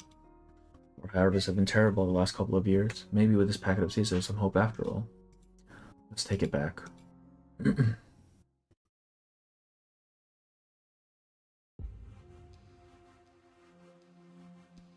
How did demonic contamination end up underground? Isn't the Chamber of Heaven's design standing guard outside? How did the contaminants get past the old one and make their way inside? Based on current observations, the contamination here likely existed long before the Chamber of Heaven's designs did. The underground area here is already highly contaminated. So I'm guessing Shenong was contaminated, and when they buried her, it spread the contamination to the fields. And then it just kind of spread over the centuries. The demonic influence hasn't spread in all these years. Was it because of her? No, it probably spread because they're digging everything up and putting them onto mobile plates, brother. Why now of all times? Could she have? The chamber has likely already determined the source of this calamity, but the top priority remains dealing with the crisis at hand. The impact of this demonic catastrophe is unprecedented and well beyond the scope of any of the chamber's plans. It's clear from the fact that you, Chamber Tianqi's, actually called me up, so what options do we still have? Have all the chamber's forces on the north bank withdraw, and at the same time have the demon defense line pulled back 50 kilometers to the south. Abandon all plots and evacuate to the core city. After that, we'll need your help activating the core city's defenses and re-establishing a defensive line using the core city as a barrier. This plan doesn't tally up how many people are going to be sacrificed. The taint is not like any ordinary calamity. It must be nipped in the bud. I've never seen Yan make such a rough call before. Who ordered it?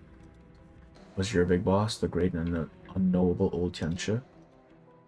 Just do as you're told and don't ask too many questions. Brother, who do you think you're talking to right now? What are you looking at? Why would she do this? Probably doesn't want to leave, though. The demons had already contaminated the land all the way back then. She's been single-handedly suppressing it all this time. Oh, Shu's getting weaker. Right.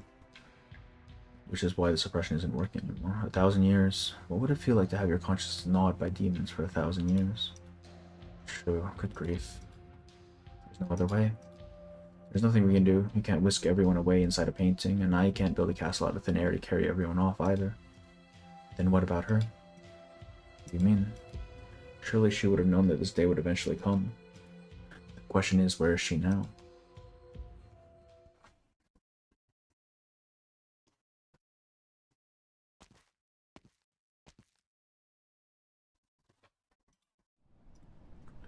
The cries came from far away, babies wailing, old people sobbing.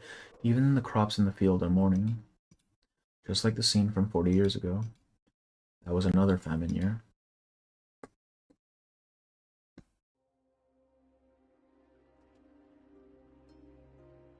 Or Shu.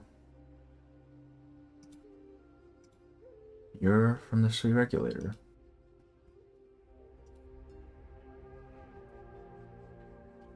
The orders are to farm Dahuang. Catastrophes have been frequent in recent years and harvests have failed year after year. As a proxy, you clearly have the ability to save these crops, yet you've chosen to stand by and do nothing. The people can't do what I can. If I save them, the people only think about how to make this miracle happen again. But I can't save them every time. One day I will be gone. And when that time comes, the power I wield now will become nothing more than the root of evil that harms others. Is there nothing you can do? There really isn't much that I can do, other than write down my experiences and pass them down to future generations. Once the hard years are over, there will be bountiful years to follow. People have already had to rely on themselves to survive. How am I to believe that by remaining here you're doing something good for Yan and its people? How long are you staying here? Until this time next year. Wait for this year's harvest, you'll see. By the way, have you ever worked the land before? It's planting season now, and everyone has their hands full. Would you mind lending me a hand? I vaguely remember that the crops grew particularly well that year.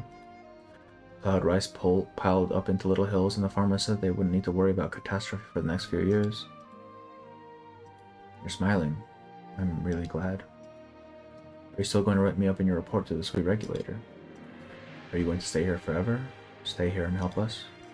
With you here, everyone feels safe. I used to have a friend just like you.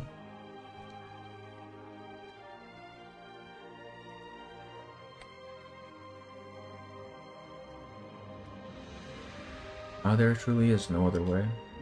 Just once, I'm begging you, just this one time. Can you please save the people here? Only once. You promised me that you'd stay here forever.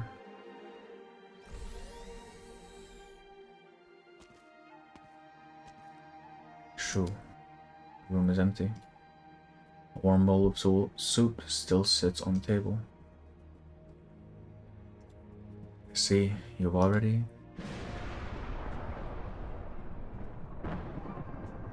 The rain starts to fall.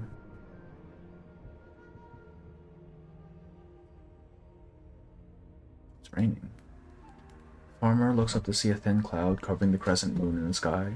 Shortly thereafter, a few cold drops of rain fall. Who is that? Oh. In the distance, someone walks deeper into the fields. She walks across the barren fields, and wherever her feet fall, small, verdant patches follow. Wei, where are you going? She does not respond and simply continues to walk forward. She walks further and further until her figure disappears together with a thunderclap. Unlike the heavy rain from just a few days ago, the rain right now is so tender and fine. As the rain falls, all the cracks in the land fade away. And thus, a soul trapped for 1,000 years. He's fucking dead? Ain't no way. All things will come to grow. What? Sorry, what? Oh shit.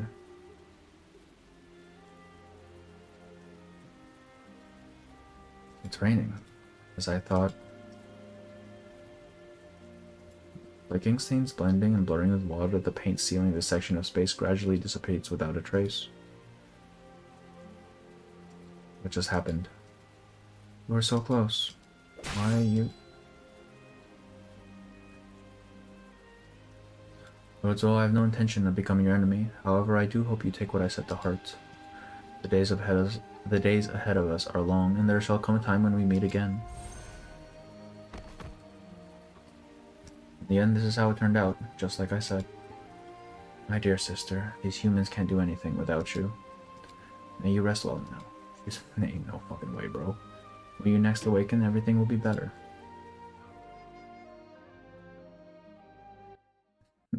What kind of fucking... Alright. Sure, I guess. Alright. Alright, fine, man. Fine. It's a fucking cliffhanger to leave off on. That's crazy. Alright. That's gonna be it for this one. We are about halfway through the story, so that's pretty cool. Goddamn. Kinda wanna see what happens next. It's fine, it's fine. We'll do the next part tomorrow. I'll put up the waiting room now before I forget again. Actually, let me do that right now. Shit. Freedom and sleep. Brother, what the fuck? You know, the thing is, we do have dead operators, because in the latest China event, one of them is dead, and apparently she's been kind of stuck in like a fucking death loop for like the last couple of years. It's great. Let me just make this channel, this scheduled stream so I don't forget again. So this one I only started about like 3 this morning. I can just use the same string. Alright, we'll be doing the next part, the final part of this one. Or 1999 can never. 1999 is much more character focused, I think, when it comes to their stories, while this one is more the plight of the people sort of deal. I think the closest R99 actually gets to this one is Rayashki, because it's the same sort of idea, but even then it's still more focused on the people themselves as opposed to society as a whole. Alright, I'm gonna go to bed, and I will see you guys tomorrow for the last part of this, because I've had to complain. Yeah, alright. Yeah, basically, they always do. Alright. Goodbye, and I will see you on the next one, alright?